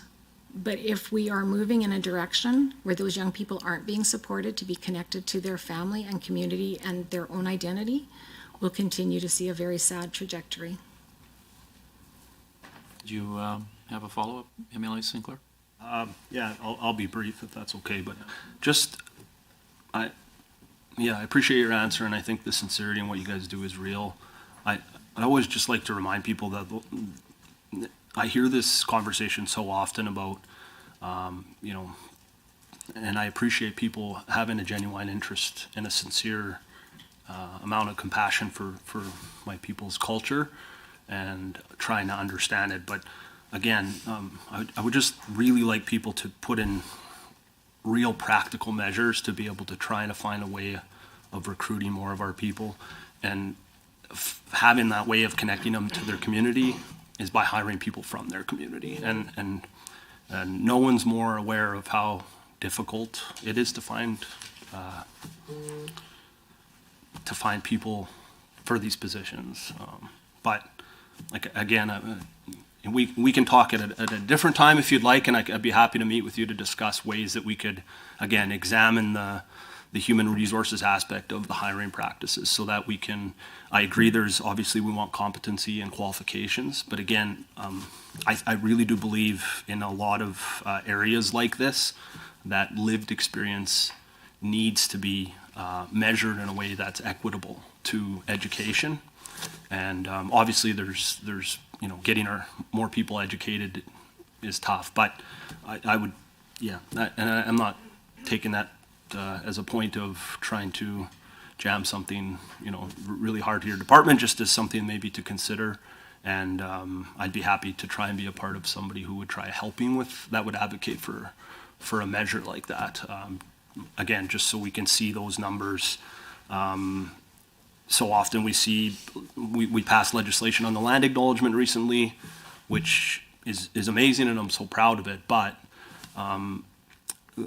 meaningful impact and change on these root causes of intergenerational trauma far exceeds any land acknowledgement that could ever be made. And if you hear from any Indigenous leaders, I believe they'd see the same. So I just wanted to mention that to you. And like I said, in a very positive way, I would like to be part of the solution here, not challenging you guys on your direction. But thank you. Really answered all of your question in totality. So I'd be really happy to spend some time together and talk about what we can do. But when we're hiring, we also reach out through WindSpeaker and other Indigenous media. We also do, like, I'll connect with DFNA directors, or if I know somebody on chief and council, so that we also try and get the message out to Indigenous communities that we're recruiting. So it's not just on the government website that if you don't look there, you're not going to see it. So we have been intentional in trying to get those competitions out to where they need to be. I have MLA Eramenko followed by MLA Dick. Go ahead, MLA Eramenko. Thank you very much. And thank you, Ms. Pelton, for joining us once again. I have a question in regards to the opioid crisis that we are dealing with and that you reference in your presentation as well. In Appendix A of your annual report, we have the list of the young people that lost their lives since October 1, 2021. And I did a little bit of just some quick math here that from what I can see in those descriptions, 13 out of the 44 died from drug toxicity, and that's determined. Another 5 out of the 44 had a history of substance abuse. A number of the investigations, I'm sorry, I didn't actually count how many of those, but many are still under investigation. And I would not be surprised if drug toxicity is found to be the cause of death for more of those children. So we're easily looking at 50% or more of the young people, who have lost their lives since October 1, 2021, who have lost their lives as a result of drug toxicity. You allude to this in your presentation that it is a significant issue. I want to also note that in appendix, excuse me one second, I just want to make sure I speak to this correctly. In Appendix D, where we're talking about notifications of death and serious injury that did not require a mandatory review, out of those, easily up into more than 10 would also report drug toxicity as the cause of death. And so this is an issue of epidemic proportions. We know that in our broad community, and we certainly see it amongst the people that you're trying to support. And so I really struggle to see that the recommendation that was made in June 2021 to form a panel, committee, or commission to develop and support implementation of a youth opioid and substance use strategy has only made some progress. We're 2.5 years later. The numbers are not changing. In fact, the numbers are getting significantly and incrementally worse. And so I'm just hoping that you can speak a little more, Ms. Pelton, to the reasons that you've received from government on why this is taking so long, and the reason for the delay. It's incredibly frustrating. Thank you. I think the focus is on adults, and it's because adults are dying at a disproportionate number as well. There has been some movement in terms of additional addictions facilities and treatment, recovery-oriented treatment. I don't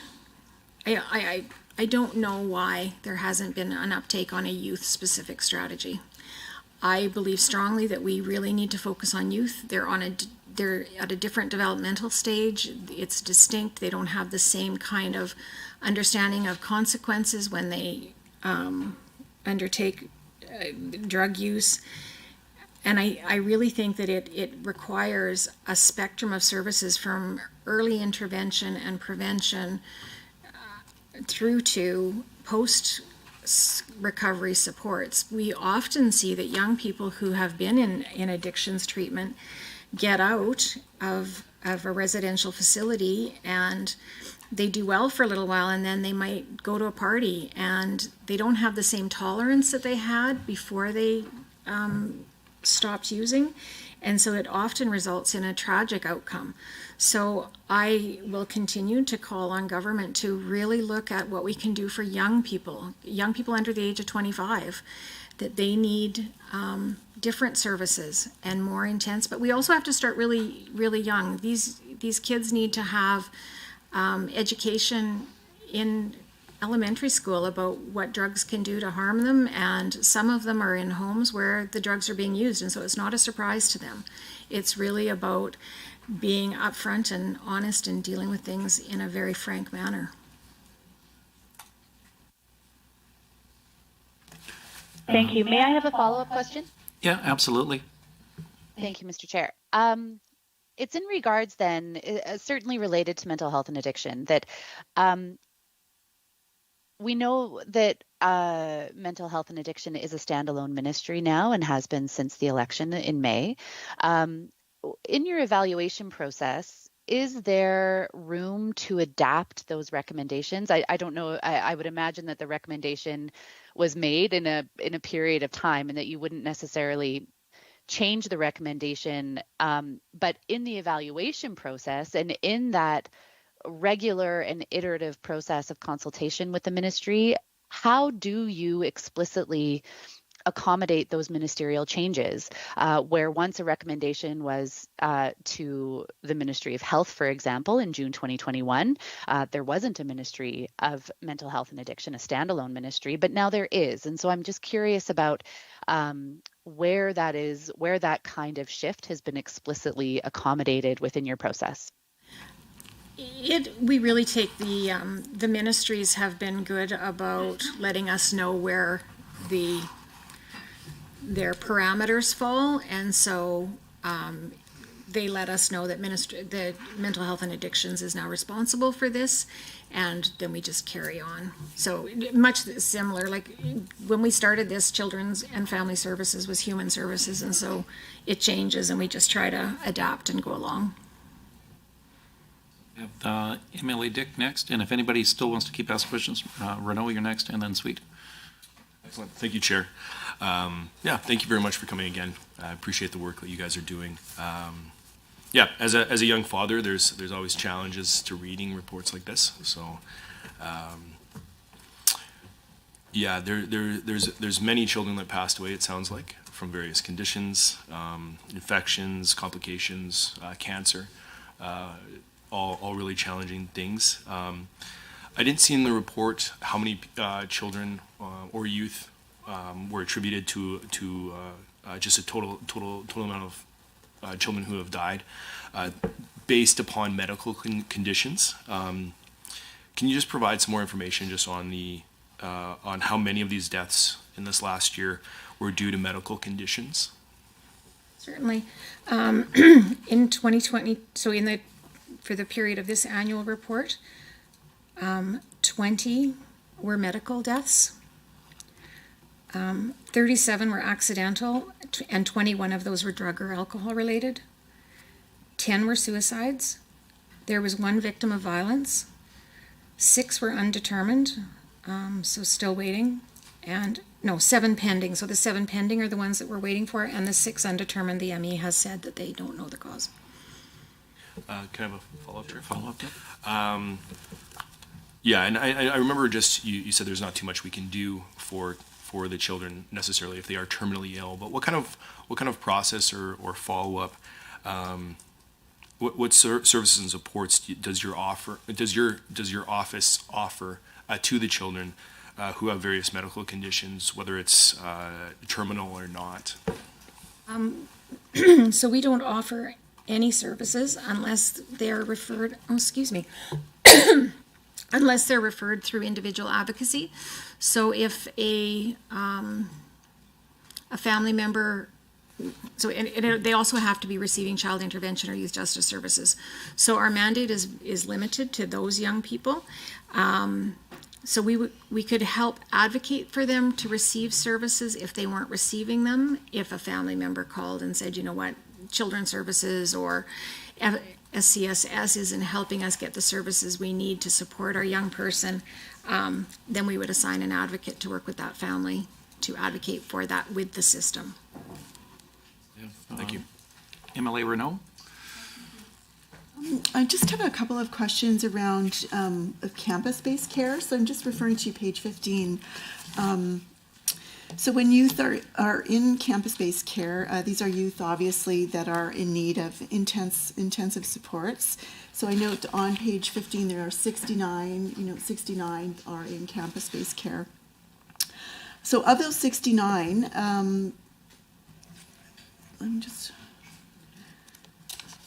I would just like to know, I guess, just if you could give us a sense of the work that the advocate is doing with those placed in campus-based care. Like, what is the scope of? Is it just finding the placement? Is it supporting the youth in care? Is it helping with the transition? Just what does that look like? It could be any number of things. So if the advocacy issue that the young person, so usually when they're in campus-based care, they're directing their advocacy supports. And so they might call us, and a common one is that they're not being connected to their community or family, and they're not being isolated, or they've been isolated. And so an advocate would help them, would work with the casework team and with the facility to help get them that connection. Sometimes it's finding helping them move from the campus-based care to more family-based care.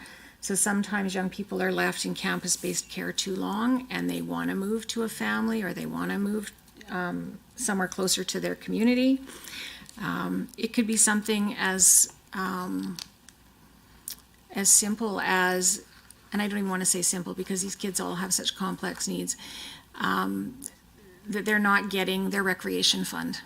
And so they want a bicycle, and nobody's paying any attention to that. And so they will help elevate that voice to the decision makers. If I could just have a follow-up, yeah. So I'm just wondering if you could just maybe expand on that. So if you could describe for us, for the committee, just so that we understand the difference, the type of youth that are in this kind of care, what are the complexities or vulnerabilities that you're dealing with or that they're presenting with? Kids in campus-based care are often the most complex young people that are involved with the system. So they've been involved in street life, they have addictions, mental health problems, and sometimes what happens with this particular group is some of them have cognitive disabilities, and so they have that cognitive and mental health challenges, and they're really hard to serve because there isn't a system that really is designed to really help those complex kids.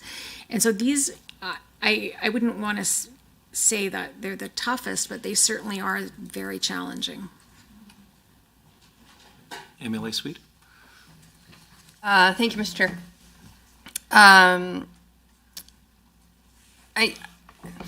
Indulge me a little bit if you can. I want to go back to the beginning of a child's journey and why it is that they end up needing services from Children's Services.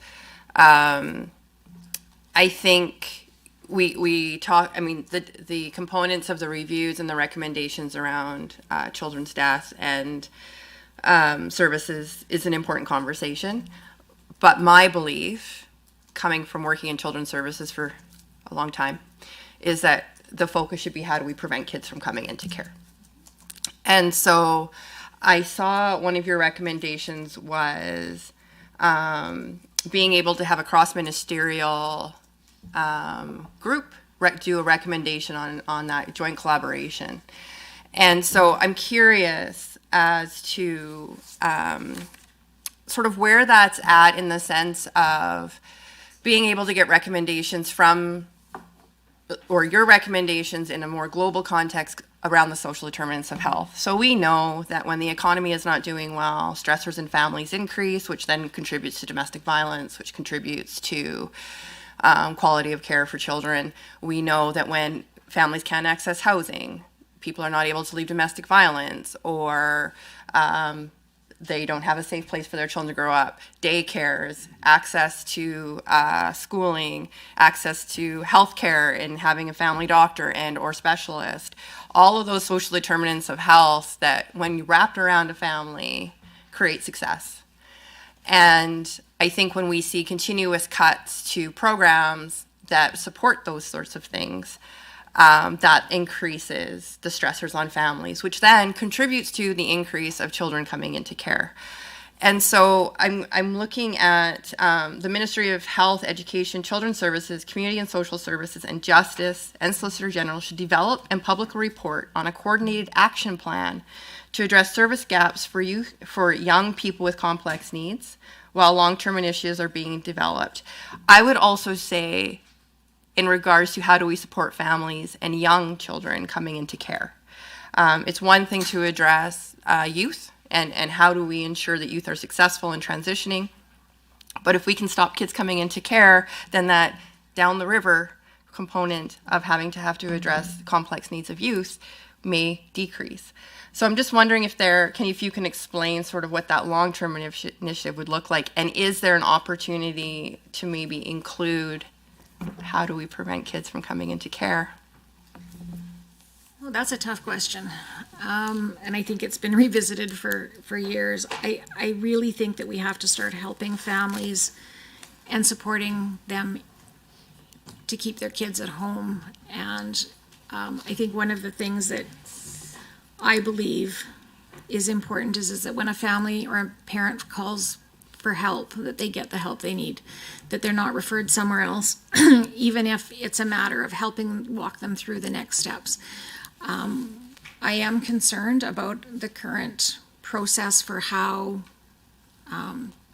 concerns are evaluated and when families are able to access services and supports from Children's Services.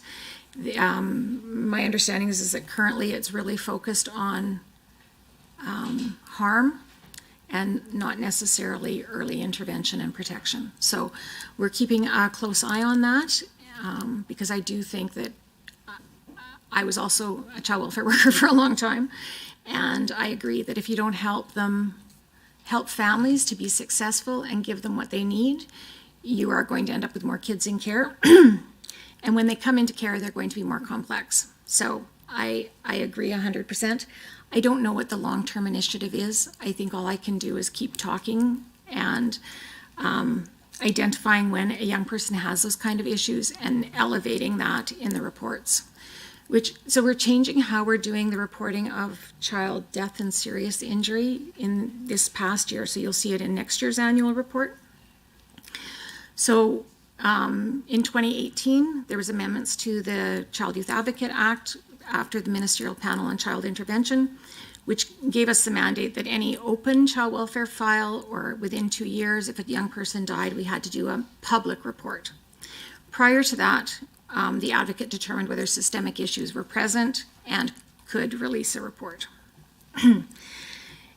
With the very high numbers, I really felt and continue to feel that it's important for the public to know the situations of all of the young people who are seriously injured or died. And so that raises the number of reports we're releasing. In fact, in this year alone, since April 1st, we've already received 66 notifications of death and serious injury. And I would like to be at a place next year to release reports on all of those young people, not just the ones who had open child welfare involvement, because the ones that aren't being included are those young people over 20, because they're considered to be systemic. They didn't have an open file within 2 years, and we are really seeing an increase in the number of older young people dying. Follow-up? Please. And thank you for that. I just also, going down history lane a little bit and trying to speak to some of the concerns that were brought around the Indigenous engagement component. So, I mean, we're seeing a shift now with Children's Services with the federal initiatives and what that partnership looks like. When I worked at Children's Services, we also had designated First Nations offices that were partnered with First Nations community specifically, and workers that was our relationship. And so it was much easier to be able to ensure that the youth and the children and youth on my caseload were connected to their community, because that was the only community that I worked with. And so I knew everybody in the community. I'm just curious if there is any conversations around looking at that model again, or how those partnerships will look like. And then maybe as well, with the shift coming down from the federal government, if there's conversations around how we build strength in those relationships as we transition. I wish I could answer that better. I believe that the Ministry of Children's Services is going to be here tomorrow, and I think that's a good question for them. I don't know what they're looking at doing. MLA Long? So just so everyone knows where they're at here between the virtual and otherwise, I've got Long, Shepherd, and then Van Dyken. And looking at the clock, that would probably wrap it up at that point, because we have a few more items to carry on with here. Thank you, and thank you, Ms. Pelton, for the work you guys do. Yeah, I wish I had all day with you, but you know, I'd just like to go back to what you presented today and around page 37 and the recommendations. And you had said that 4 recommendations were met, 2 closed, 25 remain at various levels of progress that you will continue to assess. And I'm actually glad to hear how your office is coordinating with ministries and coming in for face-to-face meetings and working towards those relationships to come to solutions. I really appreciate that approach. I'm curious if you could provide further details on the 25 recommendations that are ongoing and remain at various levels of progress, and what those various levels might look like. And then also if you could expand on the 4 recommendations that were met and what changes were made and able to meet those. We might be here for a while.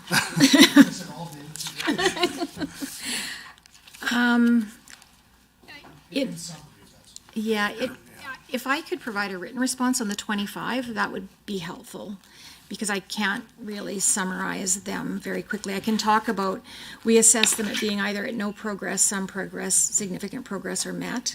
And often it takes years to get to a point where a recommendation is met, because ministries are large and bureaucracy moves slow, and there needs to be a will. And so they're at various stages over a period of time. And last year, at one point, we had decided that we would close recommendations after 3 years, and it became clear that that just was not a good idea, that we needed to take some time and let them take the time to do it. It was the 4 recommendations that were met that you're interested in? The ministry has done work. So on Kelsey, they have done work with the band designate to have them more involved, and there is positive movement there. The care and custody report, that was an interesting report. If you've got time to read it, it's interesting. They have made policy changes to reduce the time that young people are segregated. We're still, I believe the OC spray, we're still waiting for them to write back about whether or not, just to keep updating us when it's being used, but we have seen a reduction in the use of OC spray. Teddy, Teddy was a young man who was, conditions were imposed on him to not be involved with his family, and he needed to know about what was needed to remove those conditions, and they have changed their policy to do that. Or actually, and they have done a brochure to explain what it's done. This last one on quality assurance processes, it was made to, I think, all 7 ministries about having qualitative and quantitative evaluation of what they were doing, and education was able to provide a very robust response in terms of what they were doing, and it's integrated into their policies. follow-up. Thank you. I'm going to sort of shift gears a little bit because that's what I do. I had a conversation recently with a psychologist, and he talked about the changing dynamics of family. And with that, I've been curious, in particular with the technology age that we're winding our way through, and they inform me about the number of cases that they see around, learning development issues and even to the verge of disability, and then child neglect because of the inherent evil of a cell phone. And literally, like, people spending so much time on that useful tool, but not able to separate themselves from that and actually pay attention to kids. And as I said, when he mentioned neglect in there, sort of caught my attention. And I know that his office deals with yours on a regular basis, and so I'm assuming this is not an isolated issue.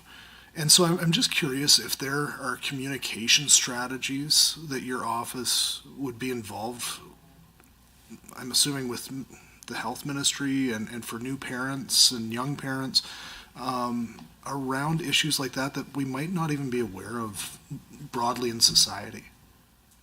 We've talked about it. Communications is an area there where we need to increase our resources to have more presence on social media, and the social media that young people pay attention to, because they don't really care about Facebook, is what I've learned. It's us that like Facebook. So I think that's another area that is really a good question for Children's Services about whether they're seeing that. We've seen it in some of our investigations and are tracking it to see if we can make a recommendation. But I do agree with the psychologist that families are changing and devices are not the healthiest way to raise for young people to grow up. It doesn't mean that they shouldn't have them, but it means that they need to be monitored. And the number of, I think we've seen an increase in like the internet sexual exploitation. There's a report either been released, is being released shortly or was recently released about a young person who was quite active on social media and had a tragic outcome. It was just one of the many factors that she encountered. So it is something that we need to pay attention to. Perfect. We have MLA Shepherd followed by MLA Van Dyken, and we've got a hard stop at 10:15 here, folks. So if we can squeeze in the next one, then that would be Renault would be on the list if we can get through. Go ahead, MLA Shepherd. If we're in fact facing a hard stop, Mr. Chair, I would be happy to cede my question to MLA Renault and take her position then in the possibility box. That's very gentlemanly of you. Thank you, sir. MLA Renault, you're up. And again, the time for 10:15 would just allow us to get through the last orders of business here and let our advocate go. Okay, so just a couple of questions. So we know Alberta doesn't have accessibility legislation, like one of the only jurisdictions in Canada that doesn't. And what this kind of legislation does, it's enabling. It allows for governments to work towards, identifying, preventing, removing barriers in not just the built environment, but in the delivery and design of programming, facilities, all of those things.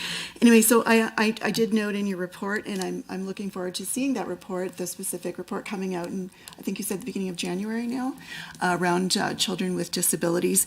But I think we've seen over the years, just in the investigations that are done, that children with disabilities and adults with disabilities are really overrepresented sort of in this group. Sadly. So I'm wondering if there are any systemic recommendations that you can speak to that address sort of this lack of accessibility in programming that is contributing perhaps to some of the really dark statistics that we're seeing in Alberta. Can't think of any off the top of my mind, but I do know that the report that's coming out will speak to that.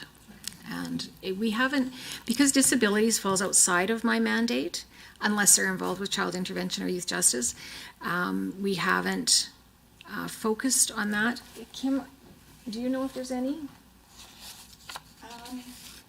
We made a number of recommendations around complex young people, and that often in. Microphone that just Sorry. lit up there so it goes in the record. No problem. And we'll need you to read your name into the record as well. For sure. Good morning. Kim Spicer.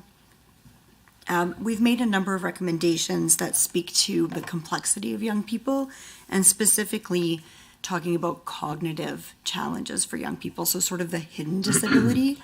And certainly some of those recommendations would speak to the need for accessibility primarily in schools so people recognize their disability, properly assess them, and then properly support them. So there's a few. Yes, yeah, but if you're thinking accessibility on a more physical level of disability, as Terry described, that would be coming in our next report. And MLA, do you have a follow-up? MLA Van Dyken? Everyone's being so courteous. We might actually get all three in here in the end. This is good. MLA Van Dyken. Okay, I'll try to be quick. I think we're all very concerned with opioid crisis in our province, and our government is committed to supporting Albertans who are struggling with addiction. You did share numbers with regards to total deaths that were possibly drug and alcohol related, and I'm just curious how those numbers, if how they compare to previous years. So that's question number one. But then you also talked about youth-specific substance abuse strategy, and that you're seeing some positive steps underway in that direction. And if you could just allude to the steps that are being put in place and how that can lead to a more youth-specific substance abuse strategy that you talk about. Okay, the first question around the numbers, are they increasing? Yes, they are increasing because our numbers are increasing, and what we're seeing is older young people are really struggling, whether it's because they don't have a home or because they're not receiving the services and supports that they maybe need, and they tend to turn to drugs to deal with their hurts and their pains. And so that is continuing to increase. I'm very concerned this year so last year we had 88 notifications of death and serious injury. As of yesterday, we have 66, and there's still 4 months or 3 months in the year to go. And so we're anticipating that number will be higher than it was last year. In relation to promising practices, the promising practices are really more directly related to adult dependency programs, but they're open to young people, I believe 16 and up as well, but there is no strategy that speaks to young people from the age of, say, 10. Not that I don't think we've seen a 10-year-old die from substance use, but we've seen them starting to use substances as young as 10. And that's very concerning. If you think about 10 years old, that's grade 5. I've got a granddaughter in grade 5, and I can't imagine that she would be dabbling in marijuana or alcohol or any substance use. And so I really think that we have to focus, and the younger we try and we focus on these young people, the more success we'll see. And I believe there's a will to do better, but I think the focus has been on adults, and we really need to shift to that developing brain. That it's imperative that become a focus. You have a follow-up Okay, with thank you. 1 minute? No, that's fine. That answered my questions. Thank you, Chair. MLA Shepherd, 1 minute if you choose to use it. Thank you, Mr. Chair, and perhaps the applicant can respond in writing then if we are not going to have the time here at committee. But I just wanted to ask, there's mention of a new transition to adulthood program in the message from the applicant, and given about 31% of the 88 notifications of death were young people that are 18 or over. With this new TAP, transition to adult program, is there an expectation, or does the CYA feel that this is going to help to reduce those statistics? And has there been continuous engagement with government on that program since it was announced? There's been limited engagement with government on that program. We're privy to whatever public information is available. We haven't had private conversations about what that will be. But like I said, we are in more collaboration. So I am seeing more back and forth conversations across the board in all kinds of topics. I think the transition to adulthood program has lots of potential because it really gives young people agency in determining their services. It focuses on helping them become independent and learning the life skills they need. But when I talk to our youth council or to other young people we serve, what I hear is that reduction in age to 22 has impacted them greatly. Just even like the Advancing Futures Bursary Program can assist them up until the age of 29, which is amazing, and government should be applauded for that. It's a fantastic program, but not every young person can go to school. Not every young person that's been involved in child intervention is ready to go to school even by 29, and they need to be assisted to find whatever supports they need in the meantime. And so when I learned that other jurisdictions across the country were raising the age and we had reduced, it really is concerning for me. We were a leader in this area and we're not anymore. And young people talk about it. So I am very concerned about that. Well, thank you very much for your presentation, taking all of our lengthy questions, and I think you can see from all the members here, very interested in the work you do and very appreciative of it. And obviously there's lots of good work and goodwill to go forward to try to take the recommendations and work with you folks as much as you can to do what we can from our side as legislators. So with that, you're free to go. You can hang out with us if you want to watch paint dry. Or you can go back to wherever you need to go in your day. So really appreciate your time here today. Thank you. Just a quick question for MLA Long. Did you want me to respond on those 25 recommendations in writing? It's in the report. If you look at Appendix D, pages 74 to 85, it really explains them. But if you want a summary, I can do it. That's fine. Okay. Thank you. So having just received the presentation from the advocate as part of our consideration in the annual report, we're now at the point where we can decide what to do next in the terms of review. Does anyone have any thoughts? MLA Hunter? Mr. Speaker, Mr. Chair, I'd like to make a motion that the Standing Committee on Legislative Offices invite officials from the Ministry of Children and Family Services to provide a briefing at the next committee meeting on the ministry's response to the recommendations in the 2022-23 annual report of the Child and Youth Advocate. We'll open that up for discussion. Any comments? MLA Sweet? Thank you, Mr. Chair, and I'm concerned with this motion. If you note that in the recommendations by the Child and Youth Advocate 26, 27, and 28, there are 3 different recommendations. The Minister of Justice and Solicitor General should report their progress to the Committee of Legislatures on recommendations made to them. The Ministry of Health should report their progress to a committee of the legislature, and the Ministry of Education should also report their progress on a committee to the legislature. I think if we're going to ask that the Ministry of Children and Family Services provide a briefing, we should be following the Child and Youth Advocate's report and recommendations, asking that also Justice and Solicitor General, Health, and Education also provide their report to the legislature as recommended. And so I would ask that we amend this motion that the Standing Committee on Legislative Offices invite officials from the Ministry of Children and Family Services and include Ministry of Justice and Solicitor General, Ministry of Health, and the Ministry of Education. And Community and Social Services, sorry.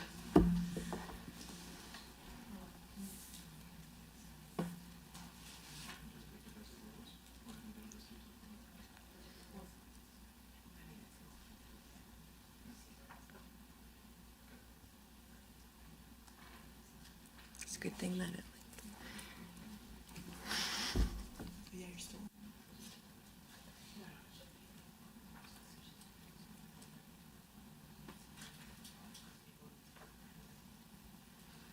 right, so just working through the nuances here to make sure, because we are allowing amendments from the floor, so that's very clear. Where I was going back to the clerk for everyone else's edification is we have a motion on the floor now. It was wondering if the mover of the first motion accepts the amendment, or you deal with the first one first and then tack the amendment to it, or do you try to compile it all together? So what we understand now, and the clerk will correct me if I'm wrong, she's really good, is that we'll take what you're proposing as the amendment and see if that goes to the first motion. So just so we can get your, as part of discussion, and what we can do is continue on with discussion at this point. So does the mover of the motion want to respond to the potential amendment of the motion? You have a response back to that? Well, I would like to, I guess I'm just looking for some clarity, maybe from LAO staff. So the Office of the, our Children's Services Ministry, so the OICA is, do they only work with our Ministry of Children's Services, or do they work with the other ones as well when they do their work? Because we're addressing the issue of this report. Thank you, Mr. Chair. The Child and Youth Advocate is an independent officer. She's not aligned with any government department. So I think, if I understand the proposed amendment correctly, is that there are recommendations in the annual report that relate to ministries other, like in addition to Children and Family Services. I think that's, and so I think that's what the nature of the amendment is. So there's a, so there's a couple ways of doing this, folks. You know, ground rules or house rules. We can try to take the friendly amendment on the fly if the mover of the first, no, we can't. Okay, good. So that's clear. So that's just discussion at this point on the first motion with the proposal of the amendment. There's not even a, discussing the amendment? Yeah. Okay, and then, so please, Nancy, walk me through this so I don't mess this up. Okay. Perfect. Chair. Okay, so Mr. Hunter made a motion. Yes. Ms. Sweet has moved an amendment to the motion. That's now what we're dealing with, the amendment to the motion. So that has been formally moved. The text has been put onto the screen. Based on, the clerk has done it based on what she's heard. We'll clarify with Ms. Sweet if it's correct or not. Then that will be the debate. A decision will be made on the amendment. Then back to the main motion, either as is or as amended, depending on what happens with the amendment. Fantastic. Okay. Thank you so much again. MLA Sweet had her hand up then at this point. Do you want to clarify and make sure it's what you wanted? Yeah, my apologies. Community and Social Services was actually also supposed to be added. Health, Education, Justice Solicitor General, Health, Education, and Community and Social Services. It's also a recommendation in the report.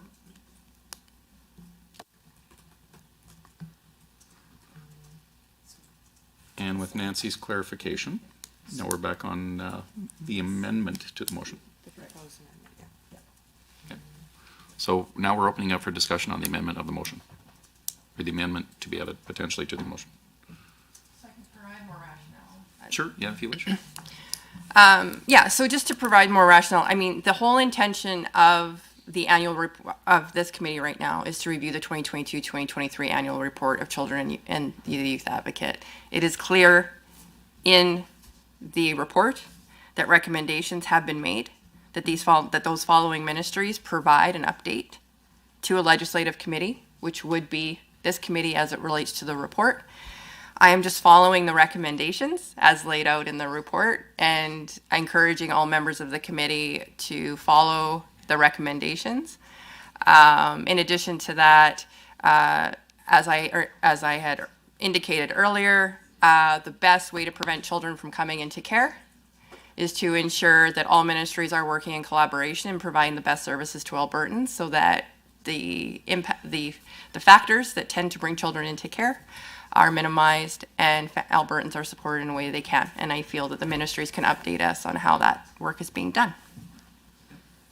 Are there others here? I see two on the line, so just going quickly to the room if there's any responses.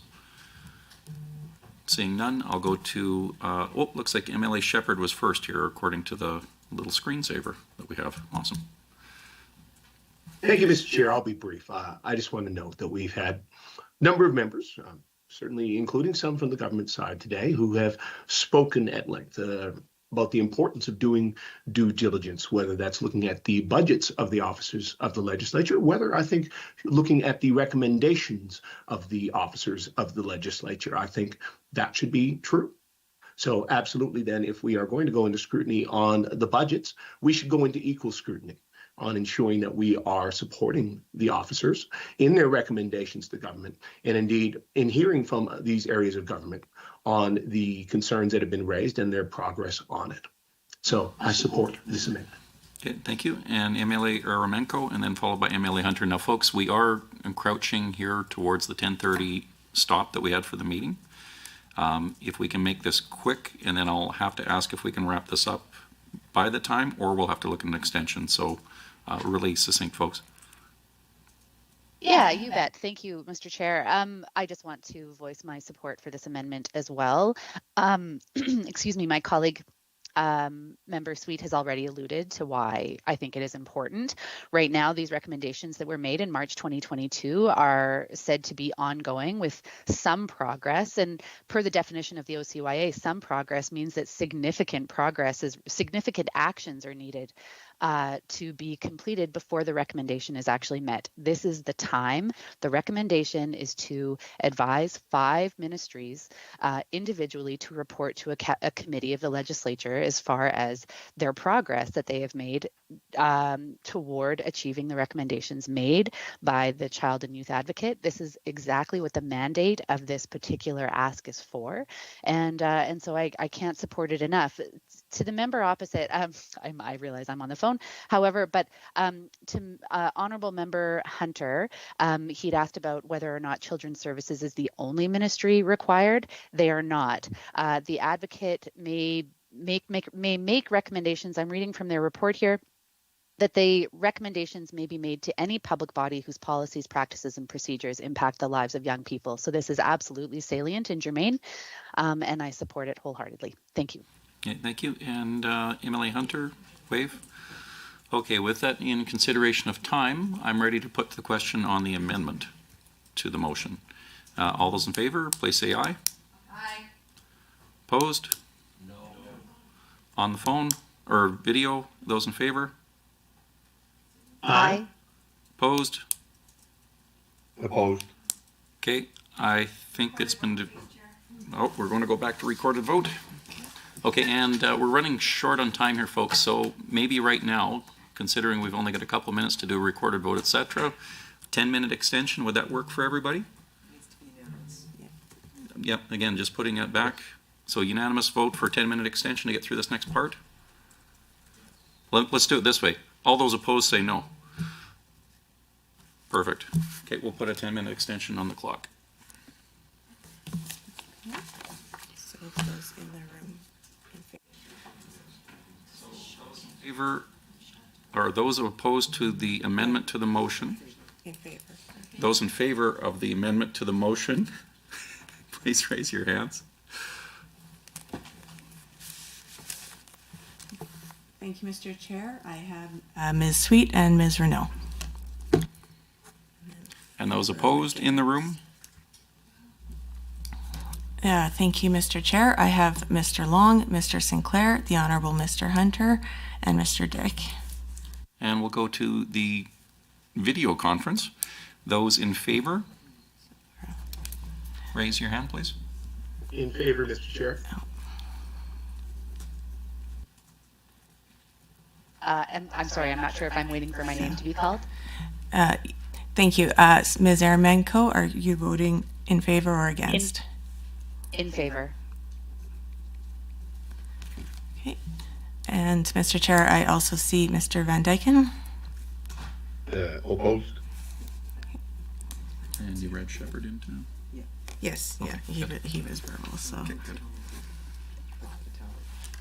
Yes, okay. Thank you, Mr. Chair. I have counted 4 votes in favor of the motion and 5 against. Okay, so that doesn't pass. Now we're back to the motion. I'm prepared to call the question on that as well. Those in favor? Aye. Against? On the phones, those against the or in favor of the motion? In Aye. favor. Against? Okay, that motion's carried. Mr. Hunter? I move that the Standing Committee on Legislative Offices invite officials from the Office of the Child and Youth Advocate to provide technical assistance to the committee if requested when officials from the Ministry of Children and Family Services meet with the committee regarding the recommendations in the 2022-23 annual report of the Child and Youth Advocate.